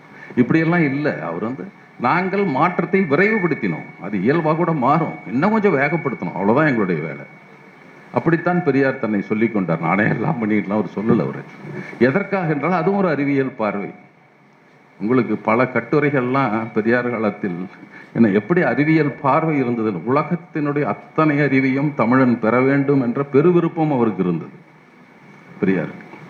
பழைய குடியரசையோ இப்போ திரும்பவும் வந்து குடியரசு நாங்கள் எல்லாத்தையும் போடல, பெரியார் பேச மட்டும் போட்டிருக்கோம். இப்போ தோழர்கள் வந்து பெரியார் திராவிட தந்தை பெரியார் திராவிட முயற்சி பண்ணுறாங்க, அப்படியே குடியரசை வெளியிடுவதற்காக முயற்சிக்கிறாரு. அது தனி மனிதர் வாங்குவதற்கு கூட 65,000 ரூபாய் லைப்ரரியில் வைப்பாங்க, போய் படிச்சுக்கலாம் நீங்கள். அதில் எத்தனை வெளிநாட்டு நூல்கள் தமிழில் மொழிபெயர்க்கப்பட்டிருக்கின்றன பார்க்கலாம். அதை மொழிபெயர்த்தது யார் என்று பார்த்தால் பெரியார் இயக்கம் தான் முழுக்க செஞ்சிருக்கிறது. ஒரு பக்கம் வெளிநாட்டில் இருக்கிற பகுத்தறிவு நூற்பதிப்பு கழகம் ஒன்று தனியாக போட்டது. இவர் வந்து அறிவியல் பூர்வமாக இருக்கிற பல செய்திகளை, இந்த பொது உடைமையை பற்றிய நூல்கள் ஒரு தடவை குத்துசி குருசாமி எழுதியிருப்பார். 5 ஆண்டுகளுக்கு முன்னுரை பொது உடைமை பற்றி எந்த நூல்கள் வேண்டுமென்றாலும் ஈரோட்டுக்குத்தான் கடிதம் வந்து கொண்டு இருந்தது, நீங்கள் எந்த புத்தகண்டா போட்டிருக்கீங்கன்னு கம்யூனிஸ்டில் கேட்பார். எங்கிட்ட தான் வந்து வாங்கிட்டு இருந்தான். மூலதனத்தை பெரியார் தான் மொழிபெயர்த்து, அது கம்யூனிஸ்ட் கட்சி அறிக்கை இவர் தான் மொழிபெயர்த்து வெளியிடுறாரு பெரியார். அதை வந்து ஒன்றும் வந்து பொது உடைமை இயக்கத்தாரால் முதல் மொழிபெயர்க்கல, தமிழில் மொழிபெயர்த்தது பெரியார் தான். தன்னுடைய குடியரசில் தொகுதியாக போட்டு வரிசையாக போட்டு புத்தகமாக போட்டார். அம்பேத்கர் பேசினார் 36ல், பேசாத உரை, லாகூர் உரை. லாகூரில் வந்து பெரியார் அவரை கூப்பிட்றாங்க. அது ஜாதி ஒழிப்பு சங்கம், அதுக்கு பேர் ஜாட்பக் தோடல் மண்டல்னு என்னமோ ஒன்று. இது பெரியார் கூட சொல்லுவார், நானும் அதில் எனக்கு துணைத் தலைவராக கொஞ்ச நாள் இருந்தேன். அப்புறம் நம்ம ஊர் பாப்பாலாம் கடிதம் எழுதிட்டானோ, இவன் கடவுள் இல்லைங்கிறவன் இவனை போய் வச்சிருக்கேன்னு அடுத்த வருஷம் சத்தம் போடாமல் என்னை விட்டுட்டானுங்க. இப்போது அடுத்த தேர்தலில் என்ன தேர்ந்தெடுக்கல அப்படின்னு சொல்லுவார் அவர். அதில் அம்பேத்கரை கூப்பிடுறாங்க. அம்பேத்கர் அதுக்காக எழுதுறார், நூல் எழுதுகிறார், ஒரு உரையை தயாரிக்கிறார். அந்த உரையை அனுப்பி வைக்கிறாரு. இதை கொஞ்சம் மாற்றுங்களேன், கொஞ்சம் இதெல்லாம் விட்டா நல்லா இருக்குமேங்கிறான். நம்ம மோடி சொன்னார்ல, வேளாண்மை சட்டத்தில் ஒரு கார்புள்ளி ஒரு கமாவை கூட மாற்ற மாட்டேன்னு, அது மாதிரி இவர் திமிரில் சொன்னார், அவர் அறிவு சொன்னார். அதை மாற்றக்கூடியது ஒன்றுமே இல்லை, எழுதுனதான் சரியானது. நீங்கள் வேணால் நான் பேசிடுறேன், அப்புறம் கண்டன தீர்மானம் கொடுங்க, மறுத்து தீர்மானம் போட்டுக்குங்க, தலைமை உரையை நான் உரையாற்றி விடுவேன்னு சொல்கிறாரு. அவன் சத்தம் போட மாநாட்டை தள்ளி வச்சுக்கிறான், என்னடா வம்பு பண்ணிவிடுவான் போல் இருக்கு. அதில் கடைசியாக சொல்லுவார், நான் இந்து மதத்திலிருந்து பேசுகிற கடைசி மாநாடு இதுவாக இருக்கும்னு வேறு அதில் இருக்கும். அதை போய் அவன் போடுவானா? அதனால் அப்படியே விட்டுருவாங்க. அதில் ஒரு படியை அதை வந்து அம்பேத்கரே வெளியிட்டார், அடிச்சடிச்சு ஆங்கிலத்தில். இது அதை வந்து பெரியாருக்கு ஒன்று அனுப்புகிறார் அங்கேருந்து ஒரு காப்பி. இதை படித்த உடனே பெரியாருக்கு ஆர்வம், உடனே ஒரு கடிதம் எழுதுறாரு, இதை நான் மொழிபெயர்த்து வெளியிடலாமா, மகிழ்ச்சியோடு ஒப்புக்கொள்கிறேன்னு அவர் எழுதுறாரு. அவர் பேச்சு உரை வந்து 3வது மாதம் தமிழில் பெரியார் அந்த நூலை சாதிய ஒழிக்க வழி என்ற புத்தகமாக வெளியிட்டார். அணிகில கேஸ்ட்னு இருக்கும். அதை இந்தியாவில் தமிழில் தான் முதல்ல மொழிபெயர்க்கப்பட்டது. அது பெரியார் தான் செய்தார். ஏன்னா அவருக்கு இவர் பாரதியை பற்றி போகிற பாரதி ஒரு தலைப்பாயிட்டார். பன்னாட்டு சாஸ்திரங்கள் தமிழ் மொழியில் சேர்த்தல் வேண்டும், உலகங்க 8 திங்கும் போயெல்லாம் கொண்டு வந்து சேர்த்துங்க எல்லாம் பாட்டு பாடிட்டு போயிட்டான். ஆனால் பெரியார் அத்தனையும் கொண்டு வந்தார். உலகத்தில் நடக்கிற அத்தனை போரை பற்றியும், சிரியா போர் நடந்தது, அது நடக்குது, எல்லா செய்தியும் ரொம்ப வியப்பாக இருக்கும். இன்னைக்கெல்லாம் கொலை பண்ணதும் பிக்கெட் அடிக்கிறது தான் பத்திரிகை செய்தியாக போட்டுட்ருக்கான். ஆனால் அன்னைக்கு அவ்வளவு உலக அரசியலை தமிழர்கள் புரிந்து கொள்ள வேண்டும். நம்ம வேணா அவருக்கு வந்து கல்வி அறிவு குறைவே தவிர பொது அறிவு அதிகம்தான். இவன் நம்மளால் படிப்பு வச்சுட்டு போடுவார், எம்ஏ பிஹெச்டிமா படித்து என்ன பண்ணுறது, பல பிஹெச்டிகள் இருக்குது. ஆனால் அது எல்லாம் முக்கியம், அது புரிந்து கொண்டு உள்வாங்கி கொண்டு அதிலிருந்து சமூக மாற்றத்திற்கு பயன்படுத்தி கொள்வது. அறிவியலை பயன்படுத்தினாலும் சமூகத்துக்கு பயன்படல அறிவியல். நான் வாத்தியாராக போய் சம்பளம் வாங்குறதுக்கு பயன்படுத்தினா அது என்ன அறிவியல்? அது இல்லையே. அதை வந்து வாழ்க்கையில் பண்ணும், அதை தான் அவர் செய்கிறாரு என்பது தான் முக்கியம். அதில் அந்த பெரியாரியத்தின் பார்வையில் நான் சொன்ன மற்ற செய்திகள் அரசியல் செய்தியாகலாம், நம்மளும் தான் அவங்களாம் பேசிகிட்டு இருந்திருப்போம், அது வேண்டியதில்லை வந்துட்டு. ஏன்னா ஒவ்வொருத்தருக்கும் ஒவ்வொரு சிந்தனை, ஒவ்வொரு மாற்று வழி, ஒரே வழியைத்தான் 2 செய்திகள் இருக்கு. பெரியார் உள்ள முரண்பாடு என்று பலர் சொல்லுவார்கள். அதில் என்னன்னா, லட்சியத்தை மட்டும் சொல்லி கொண்டு போன தலைவனுக்கு சிக்கலே கிடையாது. லட்சியத்தை நடைமுறைப்படுத்தவனும் அவனே, போதித்தவனும் அவனே, சாதித்தவனும் அவனே தான் சிக்கல் வரும். நான் சென்னை செல்வது என்னுடைய லட்சியம்னு சொல்லிட்டுன்னு வச்சுக்கங்க, திருச்சியில் நிறுத்தி கேட்பான், நீ சென்னைக்கு போகிறேன்னு இங்கே என்ன பண்ணிட்டு இருக்கிறம்மா இதில் நின்று கேட்பான். உளுந்தூர்பேட்டையில் இங்கே இதுக்காக வந்த நீ சென்னைக்கு தானே போகிறானே, இங்கே என்ன உனக்கு வேலை? திண்டிவனத்தில் கேட்பான், சென்னைக்கு போனால் இங்கே என்ன பண்ணிட்டு இருக்கிற? டே இப்படி தான்டா நான் போக முடியும், இல்லை போக முடியாதுடா. இவன் நீ சென்னையில் தான் போகணுன்னா ஹெலிகாப்டர் வாங்கிட்டு போகணும் இல்லையா, அப்படி தான் போக முடியும். பெரியார் வந்து சென்னை இலக்காக காட்டினார். ஆனால் அவர் மட்டும் காட்டிட்டு அவர் போயிடல, சமூகத்தையும் தன்னோடு கூட்டி கொண்டே போனார். வா நீ அடுத்த ஸ்டெப் வா, அடுத்த ஸ்டெப் வாங்க. திருமணம் என்பது எப்படியெல்லாம் செய்யணும்னு ஒரு திட்டம் இருந்தது பெரியாருக்கு. திருமணம்னு என்னையா, இவனும் அவளும் கணவன் மனைவி ஆகி விட்டார்கள், அப்படிதான். கடைத்திறப்புல அவளை போடுற மாதிரி இவங்க வாழ்க்கை திறப்புல அது உங்களுக்கு வந்து அறிவிக்கிறோம், அவ்வளோதான், முடிஞ்சு போச்சு. அந்த அளவுக்கு இருந்தால் போதும்ல, அதுக்கு மேலே இருக்கலாம் எதுக்கு அப்படின்னு தான் அவர் கேட்டார், அவ்வளோதான். அப்போ ஒவ்வொன்றாக வேண்டாம்னு சொன்னார். சில திருமணங்களில் வந்து இப்போ தாலி வேண்டாம் என்பது பெரியார் கருத்து. அவர் திருமணங்கள்லாம் நல்லா பேசுவார். நாய்க்கு தான் லைசன்ஸ் போடுவான், உனக்கு எதுக்கு போட்டிருக்காங்கன்னு மணப்பெண்ணிட்டு பேசுவார் கூட்டத்தில். உனக்கு எதுக்குமா லைசன்ஸ் மாதிரி போட்டிருக்கான், நாய்க்கு போடுறது சரி. இந்த ஊருக்கு அது ஒரு வரலாறு உண்டு. ஐயா வைசு சண்முகம் எல்லாத்துக்கும் கேள்விப்பட்டவர் தான். பார்வதி திருமணத்தில் அதுதான் நடந்தது. அவங்க மகள் பார்வதி திருமணத்தில் அவங்க வந்து கட்டிக்க மாட்டேங்கிறாங்க. அப்படின்னா நான் ஒன்று போடுவேன், அவருக்கு எனக்கு மனமானது கிடையாது, நான் ஒன்று போடுவேன். மணமேடையில் மணப்பெண் 1935 கேட்டாங்க, இன்னைக்கு இல்லை, 90 ஆண்டுகளுக்கு முன் சுயமரியாதை இயக்க பெண் கேட்டது. அது இந்த ஊர் தான் அதுக்கான வரலாறு உண்டு. அவங்க கேட்டாங்க. அவங்க சில இடங்களில் பெரியாரே தாலி எடுத்து கூட கொடுத்துருப்பாரு. சரி இதுக்காவது வந்திருக்கானே, பாப்பான விட்டானே அது போதும் அப்படின்னு நினைச்சிருப்பாரு. இந்த சடங்குகளை விட்டு தொலைஞ்சானே அது போதும். இப்படி ஒவ்வொரு ஸ்டெப்பாகத்தான் ஒருத்தனை கொண்டு சமுதாயத்தை அப்படியே 100 பேர் ஓடி வரப்போ தடுத்து இப்படி ஓடுன்னு சொல்ல முடியாது, திருப்பி விட முடியாது. அவனோட நீ ஓடு, இன்னும் கொஞ்சம் தூரம் போய் ஒரு 5 பேரை கூட்டுக்கிட்டு ஒரு பக்கம் திரும்ப அவனு பின்னாலே ஓடியாந்துருவான். நீ இப்படி தடுத்தினா உன்னை போட்டு மிதிச்சுட்டு தான் ஓடுவான். பெரியார் வந்த சமுதாயத்தை தடுக்கவில்லை. மாற்றங்கள் நிகழும், மெதுவாக நிகழும். அதை நிகழ்த்துவதற்கு தூண்டுகோலாக நாம் இருப்போம், வழிகாட்டியாக இருப்போம். இப்படி தான் பெரியாருடைய சிந்தனைகள் இருந்தது தான். இந்த முரண்பாடுகள் இப்போதும் பேசுகிறார். ஏன் அப்படி செஞ்சார், ஏன் இப்படி செஞ்சார்லாம் சொல்லுவான். அது முரண்பாடுகள் இருக்கும். இவர் வந்து பெரியார் வந்து ஆண்களை போல் உடையல் நாம ஏன் மணியம்மை போட்டுக்கலன்னு கேட்பான். நாகம்மா போட்டிருந்தாங்க. அவங்க அவர் வந்து பர்மா போயிட்டு வந்த உடனே சொல்றாரு, ஏமா ஜிப்போவும் லுங்கியும் நல்லா இருக்குது, இதுதான் நல்லது, பர்மாவில் பார்த்த எளிமையான உடை. அவர் இன்னும் வேடிக்கையாக சொல்லுவார், எங்கள் மஞ்சள் மண்டியில் மஞ்சள் பொறுக்கும், ஒரு மஞ்சளை பொருள்னா மாறாப்பு எடுத்துருவா, திருப்பி ஒரு மஞ்சள் கைக்கு 2 வேலை இருக்கும், பாதி வேலை கெட்டு போயிடும். இதை போட்டுட்டா முழு நேரமும் மஞ்சள் மட்டும் பொறுக்கிட்டு இருப்பா, மாறாப்பு இருக்கிற வேலை குறைஞ்சி போயிடும், எனக்கு வேலையும் நல்லா நடக்கும்னு வேடிக்கையாக அவர் சொல்லுவார். நாகம்மா யாரும் போட்டிருந்தாங்க. கொஞ்ச நாள் கழிச்சு அவங்களுக்கு ஐயோ வேணாங்க யாருமே போடல, நான் மட்டும் பிடிக்க அப்படின்னு விட்டாங்க. அவங்க துணிச்சலாக போட்டு தான் நம்மளெல்லாம் போட்டிருப்போம். அப்போவே முடி வெட்டி இருந்தால் அப்பவே முடி வெட்டுறதுக்கும் கூட இந்த ஊரில் சொல்லலாம். வைசு சண்முகனார், நம்ம மஞ்சுளாவை சொல்லலாம், மஞ்சுளா அம்மையார். அவங்க வந்து பாப் பண்ணிட்டு தான் இருந்தாங்க. அவங்க கடைசி காலத்தில் நான் பார்த்துருக்கிறேன், பெரியார் இல்லத்தில் வந்து குழந்தைகள் பாதுகாப்பு இல்லத்தில் உதவியாக இருந்தார்கள். ஒரு 80 வயசு இருக்கும். அப்போவே அவங்க பாப் பண்ணிட்டு இருந்தாங்க. அவங்கெல்லாம் திருமணத்தின் போதே செய்து கொண்டவர்கள். அவங்கெல்லாம் அப்படி பல பேரை பல மாற்றங்களை செய்திருக்கிறார், முயன்று இருக்கிறார், வழிகாட்டி இருக்கிறார். அது இயல்பாக சமுதாயம் எப்போ பற்றிக்குன்னா அது கொஞ்ச நாள் ஆக ஆக அது தானாக வந்து விடும். யாராவது இப்போ வந்து இந்த சல்வர் கமிஸ் இதெல்லாம் போடுங்க அப்படின்னு யாராவது சொல்லியிருப்பானா ஒரு காலத்தில்? பெரியார் நினைச்சாரு. அவர் சீருடையாக சொன்னது என்பது முதல்ல சொன்னது அவர் வந்து ஜிப்போவும் லுங்கியும் 2 பேருக்கும். தொடர் ஏதாவது வேறு ஏதாவது? சரி சரி. ஜிப்போவும் லுங்கின்னு சொன்னது பொதுவாக சொன்னார், ஆண்களுக்கும் சொன்னார். நீ லுங்கி கட்டிக்கன்னு தான் சொன்னார், வேட்டியாக அவர் சொல்ல, லுங்கி மாதிரி உடுத்திக்குங்க, அதுதான் அவருடைய இது. அதற்கும் சொன்னார்கள் பெரியார், நீ மதமே வேண்டாம் எதுக்கு முஸ்லீமாக சொல்ற என்ற கேள்வி பெரியாரிடம் வந்தது. நீ எப்படி இஸ்லாமாக சொல்லலாம், நீ தான் மதம் வேண்டாங்கிறனாச்சே என்பதுக்கு அவர் சொன்னார். ஒருவர் வர்றாரு, பல போராட்ட முறைகளை போல் இது ஒரு போராட்ட முறை. நாம் போராடி சட்டத்தை உருவாக்குவோம், சட்டத்தை உருவாக்குறதுக்கு போராடணும், அது நடைமுறைப்படுறதுக்கு போராடணும். இப்போ வன்கொடுமை தடுப்பு சட்டம் இருக்குது, சட்டம் எழுத்துல இருக்கு, எஃப்ஐஆர் போடுறதுக்கு ஒரு 2 மாதம் ஆகும். அவன்கிட்ட போட்டு பெட்டிஷனை போட்டு டைரக்ஷன் வாங்கி அப்புறம் போடுவான். சார்ஜ் ஷீட் போடுறதுக்கு திருப்பி டைம் எடுப்பான். சார்ஜ் ஷீட்டு ஒழுங்காக போட மாட்டான், அவன்கிட்ட காசை வாங்கிட்டு தப்பாக போடுவான், வழக்கெல்லாம் தள்ளுபடி ஆகி போயிடும். இப்படி தானே இருக்கும். அது சொல்லுவார், சட்டம் இயற்றி சட்டத்தை நடைமுறைப்படுத்துவது பெரிய சிக்கல். ஆனால் நான் எளிய வழியை சொல்லுவேன். யாருக்கு? நான் பகுத்தறிவாதிகிட்ட ஏதாவது சொன்னேன்னா அதை நான் அவங்களுக்கு சொல்லலையே. பெண்ணுரிமைவாதிகளுக்கு சொன்னேனா? இல்லை. என் மீது இருக்கிற தீண்டாமை போகாதா என்ற ஆதங்கத்தோடு ஒரு தோழர் வந்து என்னை கேட்கிறார், என்னையா பண்றது அப்படின்னாரு.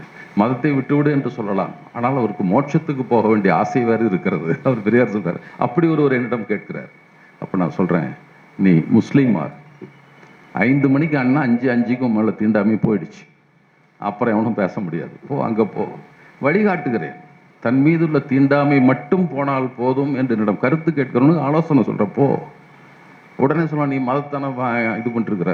அப்புறம் சொல்லுவான், நம்மள அரபு நாட்டிலேருந்து பணம் வந்துதா பெரியாரு கூட கேட்பான், நம்மளுக்கு கேட்கறான்ல இப்போ அந்த மாதிரி.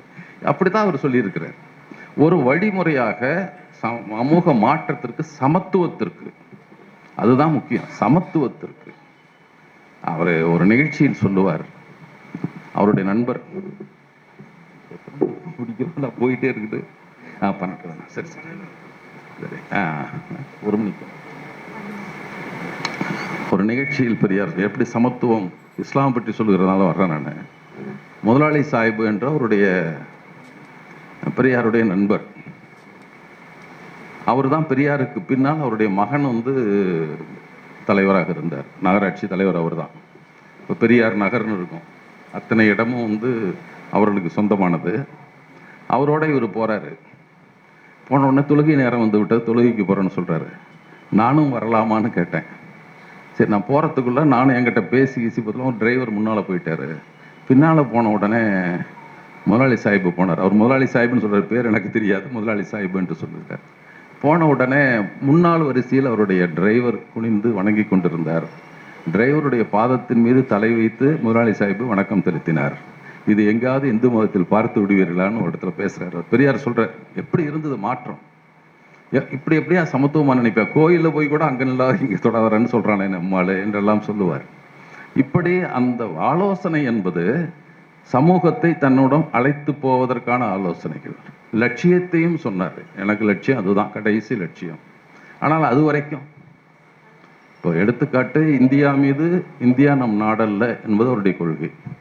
இந்தியா நம்மை ஆக்கிரமித்திருக்கிற ஒரு வல்லரசு, நம்ம அடிமையாக இருக்கிற தமிழ்நாடு நம்முடைய நாடு, இதுதான் ஒரு கருத்து. நாங்கள் தனியாக வந்து விட்டாதான் எங்கள் விருப்பத்திற்கான, அவனுக்கு நமக்கு நிறைய வேறுபாடு இருக்கு. இப்போ நம்ம வந்து மாட்டை நம்ம எங்கே கும்பிடுவோம், நம்ம கும்பிடுறதுல இது அன்னைக்கு காலையில் கும்பிடுவோம், அது முன்னால் பார்த்து கும்பிடுவோம், அவன் பின்னால் தான் கும்பிடுவான். அவனும் இந்து தான், நாமும் இந்து தான்.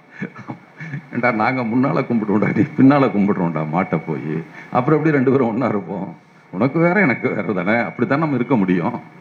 எனவே அந்த பண்பாடு எல்லாவற்றிலும் நமக்கு உங்களுக்கு நிறைய வேறுபாடு இருக்குப்பா, அதனால் நான் உங்களோட சேர்ந்து இருக்க முடியாது, என் கருத்து வழக்கம் வேறு, உன்னது வேறு என்று சொல்லித்தான் அவர் பேசினார். தனித்தமிழ்நாடு சொன்னார், அதெல்லாம் சரி, அது பேசுவதற்கான வேற இந்த இடத்துல உங்ககிட்ட வேண்டாம்னு நினைக்கிறேன், அதுக்காக நான் சொல்றேன். பொது உடைமையை பற்றி பேசினார், இறுதி நாள் வரை பேசிக்கொண்டிருந்தார் பெரியார். 1972 அக்டோபர்ல, 73 டிசம்பர்ல செய்த பெரியார், இல்லை ஜூன்ல, 72 ஜூன்ல கம்யூனிசம் என்கிற தலைப்பில் ஒரு பொதுக்கூட்டத்தில் திருச்சியில் பேசுகிறார். வெறும் கம்யூனிஸ்ட் பற்றி மட்டும், ஏன் இந்த நாட்டுக்கு தேவை என்பதை பற்றி பேசுகிறார்.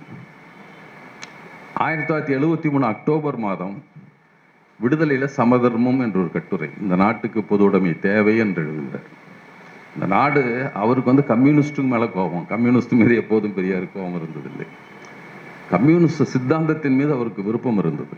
அது சமத்துவத்தை பேசுகிறது என்ற அளவிலும் அதை இந்த மண்ணுக்கு ஏற்ப என்று அவர் கருதினார், அவ்வளவுதான். இதை கொஞ்சம் மாற்றி அமைத்துக் கொள்ளலாம். இந்த மண்ணுக்கு ஏற்ப மார்க்சியம், அங்கிருந்தான் ஊசி இலை காடுகளை பார்த்து வந்தவன் ராமநாதபுரத்தை போய் ஊசி இலை காட்டு நிறுத்த முடியாதுரா, அது அங்கதான் வரும், இங்க வராது. இங்க வேற நடிச்சு தானே, வேளாஞ்செடி வேணும் நடலாம், வரலாம். அங்க போய் ஊசி இலை காடை கொண்டது இங்கேயே பண்றதுனா இப்படி முடியாது, அப்படிதான் நம்ம கம்யூனிஸ்ட் பண்றாங்கன்னு பேசுவார். நீ அங்க இருக்கிறது வேற, இங்க இருக்கிறது வேற, ரெண்டுக்கான வேறுபாட்டை புரிந்து கொண்டு அந்த தத்துவத்தை கொண்டு வர வேண்டும் என்று அவர் கருதினார். இல்லை, அது உங்ககிட்ட எல்லாம் மாணவர்களாக பேச வேண்டிய செய்தியாக நான் அது கருதல. சமூக சமத்துவம் என்பது அவருடைய கருத்து. சமூக சமத்துவத்திற்கு என்னென்ன தேவையாக இருந்ததோ அதை செய்தார். இப்போ மொழி, அவருக்கு பற்று என்பது, அதை பல பேர் விமர்சனம் பண்ணுவாங்க. எனக்கு ஒரே பற்று தான், மானுடப்பற்று, அதுதான் சொல்றேன். எனக்கு மொழிப்பற்று கிடையாது, நாட்டுப்பற்று கிடையாது, ஒன்றும் கிடையாது. எனக்கு உள்ளது ஒரே ஒரு பற்று, வளர்ச்சி நோக்கிய மானுடம். சும்மா நீ பழையபடி மனுஷன் இவர் சொன்ன மாதிரி பின்னோக்கி போற மானுடம் அல்ல, வளர்ச்சி பாதையில் இருக்கிற மனிதாபிமானம், அதுதான் என்னுடைய அடிப்படை கொள்கை. இதைத்தான் அவருடைய சுருக்கமாக சொன்னது. சரி. எனவே அப்படி கருத்துக்களை தான் அவர் வைத்தார். அது அதை பல பேர் விமர்சனம், இவருக்கு மொழிப்பற்று இல்லை, அது தெரியும், உங்களுக்கெல்லாம் தெரியும், தமிழை பற்றி பேசினார்னு சொல்லுவாங்க. அதை படித்து பார்த்தால் அவருடைய முழு கட்டுரையை படிக்காமல் ஒரு வரியை உருவனா அப்படித்தான் இருக்கும். இந்த பழைய ஒரு புராண கதையில் சொல்லுவாங்க என்னமோ, அந்த கதையெல்லாம் எனக்கு மறந்துருச்சு, தப்பாக சொல்லிடக்கூடாது. இந்த சங்கோதிட்டான் அதுக்குள்ள, அது அஸ்வத்தாமன் அப்படின்னு ஒரு யானை இருந்துதான், அது விழுந்துருச்சான். அதை போய் இவனை ஏமாத்துறதுக்காக சொன்னா, அஸ்வத்தாமன் என்ற யானை இறந்து விட்டது என்பதற்கு பதிலாக அங்க அஸ்வத்தாமா ஹதே என்றால் இறந்து விட்டது என்று பொருளா, அடுத்தது குஞ்சர என்று சொல்லணும், அப்படி யானைன்னு சொல்லணும், அப்படிதான் அந்த மொழியில் வருமா. குஞ்சரன்னு சொல்றது சங்கோதிட்டானா, ஐயோ அஸ்வத்தாமன் செத்து போயிட்டானா அப்படின்ட்டு ஏமாந்துட்டான் என்று அந்த கதையை சொல்லுவார்கள் அப்போது. அப்படி சில வரிகளை விட்டுவிட்டு சில வரிகளை எடுத்து சொல்லுவார்கள் பெரியாரை பற்றி. அவர் தமிழை காட்டு மிராண்டி மொழின்னு சொன்னார், அது இல்லைன்னு நான் சொல்லலை. அவர் அந்த எப்படி சொன்னார்னா, யாயும் யாயும் யாராகியரோ என்ற தத்துவத்தையோ, யாதும் ஊரே யாவளிரும் கேளிர் என்ற தத்துவத்தையோ பேசுகிற தமிழ் இலக்கியங்கள் இருக்கிறதா? காட்டு மிராண்டி தமிழாக அல்லவா இருக்கிறதுன்னு சொல்றாரு அவர். ஏண்டா அவ்வளவு எவ்வளவு உயர் தத்துவத்தை சொன்னா அப்படி சொல்லு. இல்லை, எவனுக்காவது ரோஷம் அது அந்த தமிழ் பண்டிதர்கள் யாருக்காவது ரோஷம் அப்படிப்பட்ட புத்தகத்தை எழுதி கொடுத்தால் என் பொறுப்பில் 1000 இலவசமாக அச்சிட்டு தந்து நானே பரப்புகிறேன்னு எழுதினார். இந்த மட்டும் எடுத்துட்டான், காட்டு மிராண்டி மொழி எடுத்துக்கிட்டான். அதுவும் கலைஞருக்கு தான் எழுதினார் அப்படின்னு. கலைஞர் சொன்னார், தமிழுக்கு ஆபத்து என்றால் உயிரை விட்டுருவேன். அப்போ அந்த கருணாநிதி ஒரு மந்திரி, இது எத்தனை மந்திரி பதவி இருக்கு, இதுக்கெல்லாம் ஒரு உயிர் விடுவாராமா அப்படின்னு எழுதிலாம் இதெல்லாம் சொல்றாரு. அதை என்னையா தமிழ் எழுதுறான் இப்போ? கடவுளையும் காதலையும் விட்டால் உன் தமிழில் என்ன இருக்கிறது என்று தான் கேட்டார். என்ன இருக்கும் தமிழ்ல? மக்களுக்கு முன்னேற்றத்தை சமத்துவத்தை போதிக்கிற நூல்கள் இருக்கின்றனவா, அறிவியலை கற்பிக்கிற நூல்கள் இருக்கின்றனவா, இதைத்தான் கேட்டார் அவர். ஆனா அதுக்கு இப்படி சொன்னாங்க அப்படின்ட்டு. அப்புறம் ஒரு பாட்டு ஒன்று சொல்றாரு, இந்த தமிழ் படிச்சு எனக்கு என்னத்துக்கு ஆக போதுன்னு ஒரு புலவன் எழுதியிருக்கான் ஒரு பாட்டு.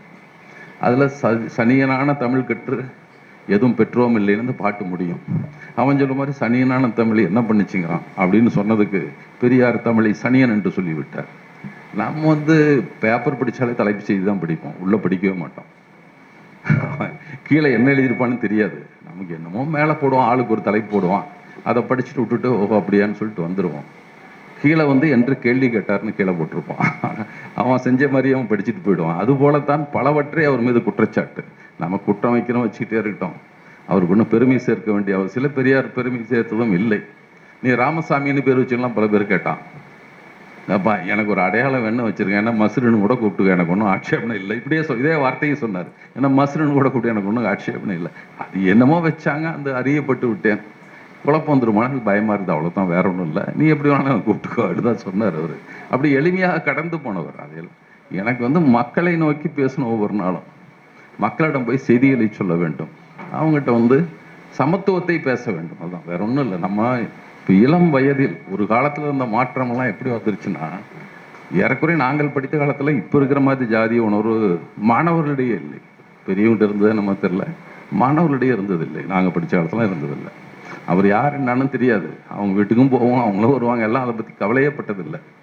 இப்போ நம்மால் கயிறு கட்டி விட்றான், நீ இந்த ஜாதி, இந்த மாட்டுக்கு சூளம் போட்டு விடுவான் வாங்கினோன்னு, அந்த மாதிரி அவன் போட்டு விட்டுறான். இந்த கயிறு கட்டணும் நம்ம ஜாதி, நீதிபதி கட்டிட்டு இருக்கிறான். இப்போ ஒரு சிறந்த நீதிபதி ஒருத்தர் இருக்காருல்ல, மாரியம்மன் கோயில் பூசாரி மாதிரி பட்டை கட்ட அடிச்சுட்டு இருப்பாரு பாருங்க, அந்த ஆள் இப்படி ஒரு கயிறு கட்டி வாங்கிவாங்க, அவன் நீதிபதியா? நம்ம ஒரு கேள்வி கேட்குறேங்க, இன்னொருத்தன் பட்டை அடிச்சுட்டு முன்னால் வர்றான், இன்னொருத்தன் இந்தவங்க நாமும் போட்டிருக்கான், யாருக்கு அவன் தீர்ப்பு சொல்லுவான்? அவன் இப்படி கேள்வி வருது இல்லை, உன்னை பார்த்து நம்மால் நினைச்சிட்டு தான் நிற்பான் அவன்.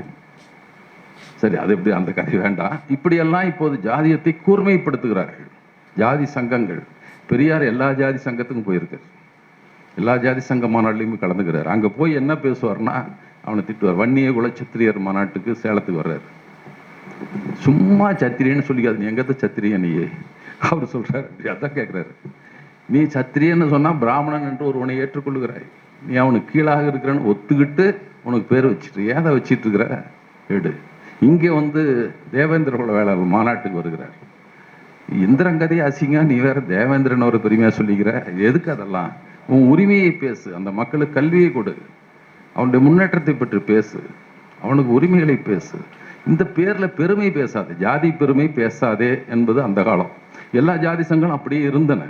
நான் இன்னைக்கு கூட தோழர் யார்கிட்ட பேசிட்டு சொன்னேன். நான் சில நேரங்களில் ஜாதி சங்க தீர்மானங்கள்லாம் தோழர் தான் சொன்னார். அப்போ இதில் பொறையாறு நாடார் சங்க மாநாட்டில் என்ன தீர்மானம், அவங்க நம் திருமணங்களுக்கு பார்ப்பனை அழைக்கக்கூடாது, இதெல்லாம் தீர்மானமா? நம் பள்ளி, நாம் நடத்துகிற பள்ளி அனைத்து சாதியினரும் சேர்த்து கொள்ள வேண்டும். அந்த காலத்தில் போட்டு இப்போ இல்லை, அப்படி இருந்து ஜாதி சங்கம். கொங்கு வேளாளர் சங்கத்தினுடைய திருமணத்தை நான் சொன்னேன். புலவர் குழந்தை ஒரு தடவை அவருடைய இதில் எழுதியிருந்தார். அவங்க வெள்ளை உடை உடுத்தணும் பார்த்து, நம்ம பூனையை பார்த்து புளியை பார்த்து பூனையை சூடு போட்டுச்சு மாதிரி வேற எவனா பண்ண இவன் பண்ணிக்கிறான், நம்ம அப்போ தான் பெரிய ஜாதி நினச்சிக்கோன்ட்டு அவன் தீர்மானம், ஜாதி சங்க மாநாட்டில் தீர்மானம் போடுகிறான். சேற்றிலும் புழுதியிலும் பணியாற்றுகிற வேளாண்மை பணி செய்கிற நமக்கு வெள்ளை என்பது இடையில் திணிக்கப்பட்டதாக இருக்க வேண்டும். எனவே கணவனை இழந்த நம் வீட்டு பெண்களுக்கு வெள்ளையுடை கொடுக்கல் ஆகாதுன்னு போடுறான் தீர்மானம். குழந்தை இல்லாத மணமக்கள் இருந்தால், பெண்கள் கணவனை இழந்திருந்தால், குழந்தை இல்லாமல் இருந்தால் அவனுக்கு மறுமணம் செய்ய வேண்டாம். அப்போ அவன் அளவுக்கு குழந்தைகள்லாம் வேண்டாம்ப்பா, குழந்தைலாம் கல்யாணம் பண்ணிக்கலாமே என்று அவன் அந்த காலகட்டத்திற்கு போடுகிறார். இப்போ ஜாதி சங்கம் இருக்கு. முதல்ல கந்து வெட்டி விட்டவனா இருப்பான், இல்லைன்னா கள்ளசாராயம் விற்றுருப்பான். கொஞ்ச நாளில் கல்வி தந்தை ஆகிடுவான். கல்வி தந்தை ஆகிட்டான்னா ஒரு ஜாதி சங்கம் உண்டாக்கிடுவான் பாதுகாப்புக்கு. நான் அதாவது புலிக்கு பயந்தவங்களாம் என் மேலே படுத்துக்குங்கன்னு ஒருத்தன் சொல்லுவானா. புலி வருது பயமாக இருந்ததுன்னா என் மேலே படுத்துக்க ஒன்றும் பண்ணாதுமானா, ஏன்னா இவன் சேஃபாக இருப்பான். இந்த ஜாதிய சங்க தலைவர்லாம் அப்படித்தான். அவன் நின்றுக்குவான், சுற்றி நீலனுக்கு போய் அடித்தா நீயே சண்டையோ அடி சாவு, நான் சேஃபாக நடுவில் இருப்பேன். இந்த ஜாதி சங்க தலைவர் தான் இப்போ இருக்கான். இவன் நம்ம விட்டு போகக்கூடாதுன்னா அவனுடைய நம்ம யார் தெரியுமாடா, அங்கே பிறந்தோம் இங்கே பிறந்தோம் இப்படியே கதையை சொல்லிக்கொண்டு, புராண கதைகளை சொல்லிக்கொண்டு அந்த ஜாதி சங்க மாநாட்டில் ஏன் பெரியார் போனார்னு இப்போ கேட்குறான் கேள்வி. அவர் ஜாதி சங்க மாநாட்டில் என்ன பேசினாருன்னு பார்த்தா அப்புறம் பேசு. அவர்களிடம் போய் உன் கல்வி கற்பிக்க செய், உங்களுக்கான ஒதுக்கீட்டு உரிமை, உன் சமுதாயத்திற்கான உரிய இடங்களை பெறுவதற்கு நீ போராடு. இதுதான் அவர் பேசிட்டே வந்தார். வகுப்பாரி உரிமை என்பது ஒவ்வொரு இடத்துல நீ கேளு, உன் சமுதாயத்தை எண்ணிக்கைத்தக்க இடங்களை கொடு. இன்றைக்கு வரைக்கும் கூட பெரியாருடைய பொறியியல் கல்லூரியில் 3 விழுக்காடு பார்ப்பனமானவர்களை சேர்த்துக் கொள்கிறார்கள். கொடுப்பா அவனுக்கு, அவன் 3 பேர் இருக்காங்க, 3 பேரை கொடு, அது ஒன்றும் தப்பு இல்லை. அவன் எண்ணிக்கைக்கு அவன் வாங்கிட்டோம், மற்றதெல்லாம் பறிச்சுட்டு பண்ண விடக்கூடாது. இதுதான் அவருடைய கொள்கை. அந்த மாதிரி கொள்கைகளை பேசுகிற போது அதை ஒவ்வொரு ஜாதி சங்கத்திலும் பேசினார்கள். அப்புறம் இணைப்பு ஏற்பட்டது, எல்லாரும் சேர்ந்து கோரிக்கை வைத்தார்கள். அதிலிருந்து தானே வகுப்பாரி உரிமை போராட்டமே வந்தது. எத்தனை ஜாதி சங்கங்கள் 1951 நடந்த, உங்களுக்கு பல பேருக்கு குழந்தைகள்லாம் தெரிஞ்சிருக்கு. நமக்கு தமிழ்நாட்டில் என்ன சட்டம் இருந்தது என்பதே தெரியாது. நீதி கட்சி என்ற ஒரு கட்சி இப்போ தெரியாமையே போயிடுச்சது.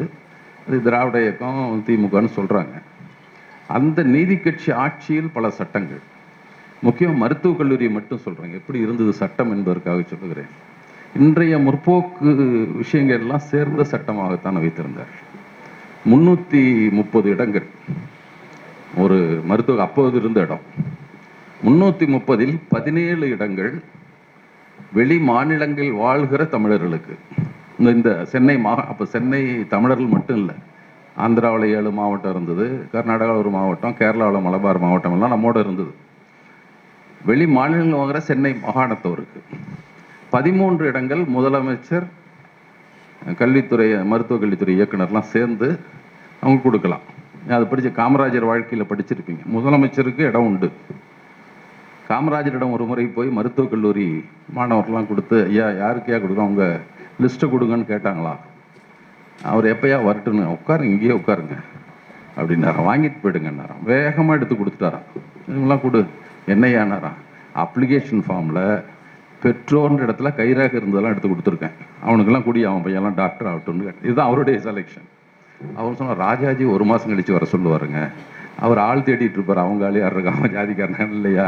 படிக்காத பெற்றோருக்கு பிறந்த பிள்ளைகள் மருத்துவராகட்டும்னு சொன்னால் அப்படி சொல்லுவாங்கல்ல. அந்த 13 இடம் அப்படி. மீதி 300 இடத்தை 4ஆக பிரிக்கிறான். வடக்கு பகுதிக்கு, வடகிழக்கு பகுதிக்கு, மேற்கு பகுதிக்கு, தென்கிழக்கு பகுதிக்கு 4 இடத்துல 75 இடம். அதில் வகுப்புரிமை பின்பற்றப்பட வேண்டும். அதில் அப்போது இருந்த வகுப்புரிமைப்படி 47 இருந்த வகுப்புரியின்படி பார்ப்பனர்களுக்கு 14 இடம் 100க்கு அளவுக்கு மீறி தான் கொடுத்துருக்குறாங்க. அதே 10ல் அவங்களுக்கு. அடுத்தது பார்ப்பனர் அல்லாதவர்களுக்கு, அப்புறம் பிற்படுத்த பார்ப்பனர் அல்லாதவர்களுக்கு, இஸ்லாமியர்களுக்கு 7, கிறிஸ்தவர்களுக்கு 7, தீண்டாதார் எனப்படுறவங்களுக்கு 14. இப்படி தான் பிரித்து வச்சுருந்தாங்க. இப்போ நமக்கு அம்பேத்கர் வைஸ்ராய் கவுன்சில் உறுப்பினரான பின்னால் தான் 1943 தான் இந்தியா முழுவதும் 8.3 விழுக்காடு தீண்டாத மக்களுக்கு என்று ஒதுக்கப்பட்டது. ஆனால் தமிழ்நாட்டில் 40லே முந்தைய 14 இடங்கள் கொடுக்கப்பட்டிருந்தது. அப்படி ஒரு நிலை. அப்படி தான் கொடுப்பாங்க. சரி, அதில் இன்னொன்று வச்சுருக்காங்க, இதில் குறைந்தது 20 விழுக்காடு பெண்களுக்கு கொடுக்க வேண்டும் அந்த அரசாணை. அதுலேயும் கூட தேவைப்பட்டால் தகுதியை தளர்த்தி கொண்டு கொடுக்க வேண்டும், பெண்களுக்கு மட்டும், மற்றவங்களுக்குலாம் இல்லை. அந்த மார்க் பெண். இப்போ நம்ம 33க்கு ஒன்றும் சண்டை போட்டுட்ருக்கோம். 1940-35 நீதி கட்சி 20 விழுக்காடு பெண்களுக்கு, தகுதி வேணால் ரிலாக்ஸ் பண்ணிக்கப்பா, குவாலிஃபிகேஷன் வேணால் ரிலாக்ஸ்மெண்ட்டு கூட அவங்களுக்கு. இப்படி ஒரு சட்டம் இது செல்லாது என்று அரசியல் சட்டம் நடைமுறைக்கு வந்த பின்னால் தள்ளுபடி ஆயிடுச்சு. மாணவர்களுக்கு பல பேருக்கு தெரியாமல் இருக்கலாம். இப்படி ஒரு இடஒதுக்கீடு சட்டத்தை ரத்து செய்து விட்டது எங்கள் அரசு. இங்கே நீதிமன்றம் ஒரு பெண் வழக்கு போட்டு ஒரு ஆண் 3 பேர் கேஸ் போடுறாங்க. சண்முகம் துர்ராஜன பொண்ணு மத்திய மருத்துவக் கல்லூரிக்கு, சீனிவாசுங்கிறவன் என்ஜினியரிங் காலேஜுக்கு போட்டவன், வெங்கட்ராமங்கிறவன் டிஸ்ட்ரிக்ட் முனிசிபல் பதவிக்கு வேலைக்கு, இவங்களோட கல்விக்கு அவங்க வேலைக்கு. இந்த 3 பேரும் வழக்கு போடுகிறார்கள். வழக்கில் இடஒதுக்கீடு செல்லாதுன்ட்டான். என்ன காரணம்னா, அவங்க சொன்னது 100 இடத்துல பிரித்து தர முடியாது, 50க்கு மேல் இருக்காதுன்னு அம்பேத்கர் சார் நாடாளுமன்றத்தில் பேசியிருக்காரு, கொடுக்கக்கூடாதுன்னு சொல்லி தள்ளாதுன்ட்டான். வழக்கு நடந்தது.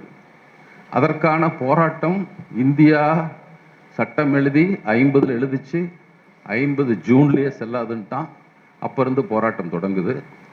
51 செலெக்ஷனுக்குள்ளே செல்லும்னு வந்துருச்சு தீர்ப்பு. அதற்கான போராட்டம் தமிழ்நாட்டில் மட்டும்தான் நடந்தது. நீங்கள் நினச்சிக்கங்க, தமிழ்நாட்டில் பெரியார் என்ற மனிதர் ஒரு கட்சி, தேர்தலில் நிற்காத கட்சி, ஒரு பெரிய கட்சி இல்லை, சின்ன கட்சி, அவர் தான் தொடங்கினார். ஆனால் பெரியாரோடு அத்தனை பேரும் நின்றார்கள்.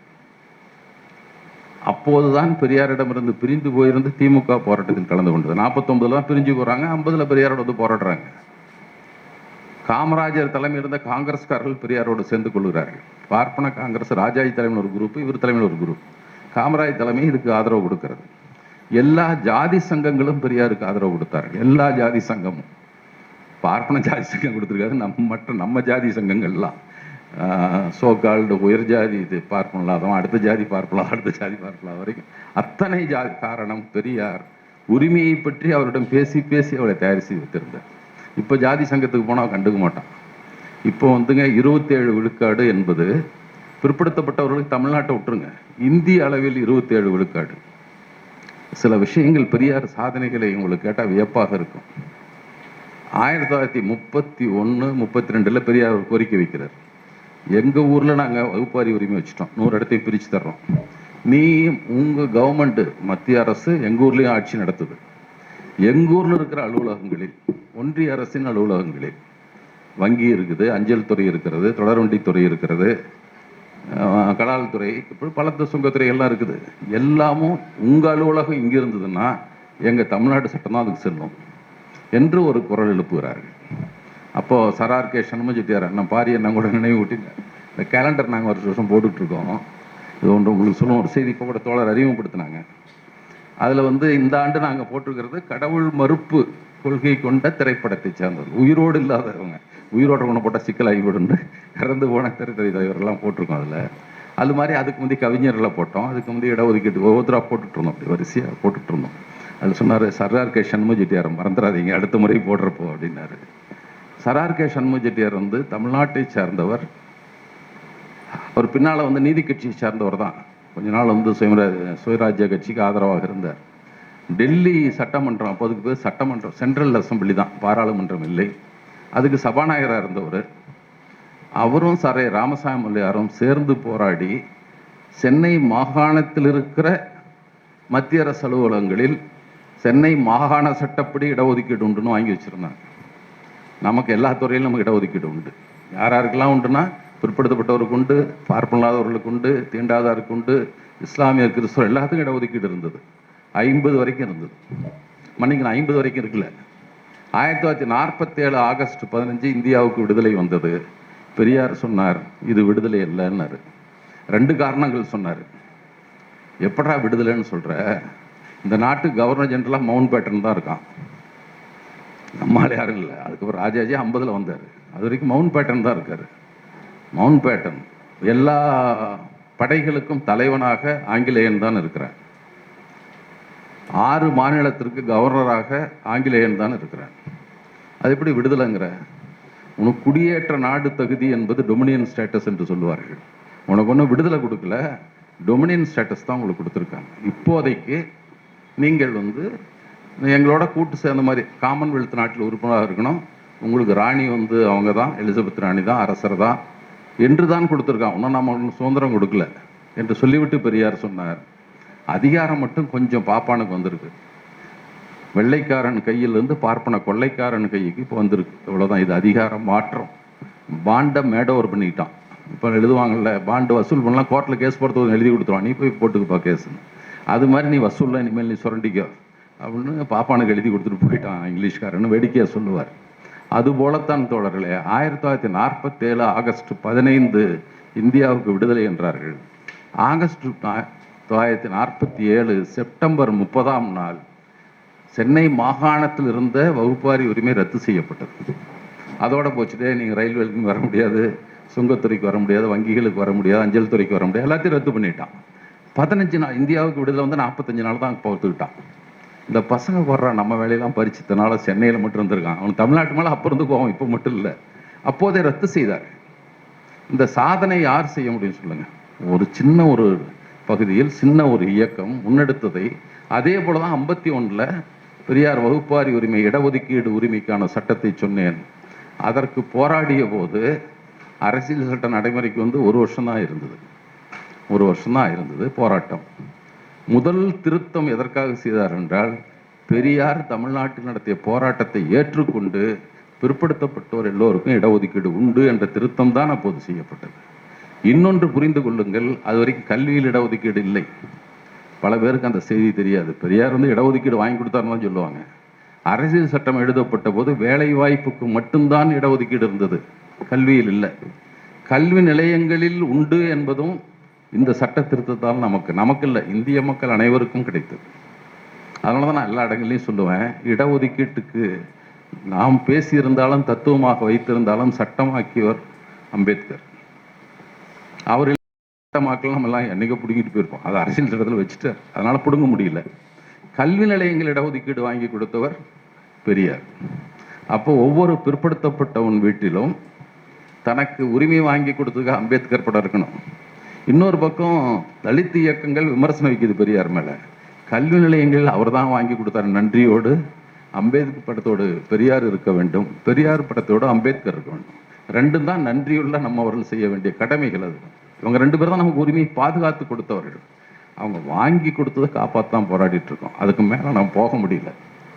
27 விழுக்காடு பிற்படுத்தப்பட்டோருக்கு 51லேயே வந்துருச்சு. 2006 வரைக்கும் கல்வி நிலையங்களில், மத்திய அரசின் கல்வி நிலையங்களில் இடஒதுக்கீடு பின்பற்றப்படவில்லை, பிற்படுத்தப்பட்டவர்கள் கொடுக்கவில்லை.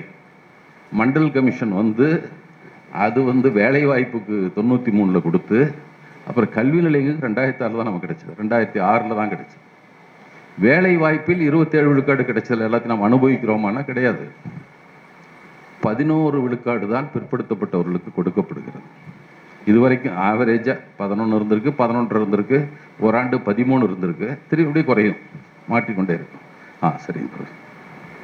எனவே அது மாறிச்சு. கல்வி நிலையங்களில் இதாவது ரிட்டையர் ஆனா தான் புது அப்பாயின்மெண்ட். கல்வி நிலையங்கள் ஒவ்வொரு ஆண்டும் ஆள் சேர்க்கிறான். அப்போ ஒவ்வொரு ஆண்டு 27 கொடுத்துடலாமே, ஒரே ஆண்டில் வந்துடுமே. இதாவது ரிட்டையர் ஆன தான் வரும் வேலை வாய்ப்பில் வரணுமேன்னா அதுலேயும் இல்லை. ஏனென்றால் வருமான வரம்பு ஒன்று வைத்திருக்க. கிரீமி லேயர்னு சட்டத்தில் சொன்னாங்க, மேல் வகுப்பு மேல் தட்டுன்னு சொன்னானே தவிர பணத்தெல்லாம் சொல்லலை. இவன் நம்மால் அதுக்கு பணத்தை சேர்க்குறான். பணம் வந்தால் 8 லட்ச ரூபா வருமானம் வந்தால் உனக்கு இடஒதுக்கீடு இல்லை. நமக்கு 8 லட்சம் வருமானம் வந்தால் இடஒதுக்கீடு இல்லை. 7,99,990 வந்தால் பாப்பானுக்கு இடஒதுக்கீடுன்னு கொடுத்துட்டான். நம்ம 50 விழுக்காடு மக்களுக்கு 27, 3 விழுக்காடு மக்களுக்கு 10. ஏழை பார்ப்பன, ஏழை உயர் ஜாதியினருக்கு யார் கொஞ்சம் பேர் இருக்கான் உயர் ஜாதியினர், மற்றவங்களாம் பார்ப்பான் தானே. எனவே அவர்களுக்கு அந்த 5% கூட வச்சுங்க, 10 விழுக்காடு ஏழைகளுக்கு மட்டும். அப்புறம் பொது போட்டியிலையும் வருவான். ஆனால் பிற்படுத்தப்பட்ட ஜாதி சங்க தலைவர் எவனாவது 27 கொடுத்தலடா, இது வரைக்கும் எங்களுக்கு 27 வரல, ஒரு போராட்டத்தை ஒரு ஜாதி சங்க தலைவர் நடத்தி இருக்கிறானா? ஜாதி இல்லைன்னு சொல்றோம் தான் போராடிட்டு இருக்கிறோம். இன்னும் ஜாதி கூடாது என்பவர் தான் உங்களுக்கெல்லாம் ஏன்டா பிற்படுத்தப்பட்ட கொடுக்க மாட்டேங்கிறான போராட்டத்தை நடத்துவது யார் என்றால் ஜாதி மறுப்பாளர்கள். ஜாதி சங்கங்கள் தன்னை காப்பாற்றிக் கொள்வதற்கு ஏமாளிகளை தூண்டிவிட்டு கொண்டிருக்கிறார்கள். நாம் அதை மறுக்கிறவர்களாக இருக்கிறோம். பெரியாருடைய ஜாதி ஒழிப்பு, பெண் உரிமை, இந்த 2 சிந்தனைகளை நீங்கள் ஓரளவாவது வாழ்க்கையில் பின்பற்றுங்கள் என்ற கோரிக்கையோடு விடைபெறுகிறேன். ஏன்னா 2 தடவை சீட்டு கொடுத்துட்டாங்க. வணக்கம். கேள்வி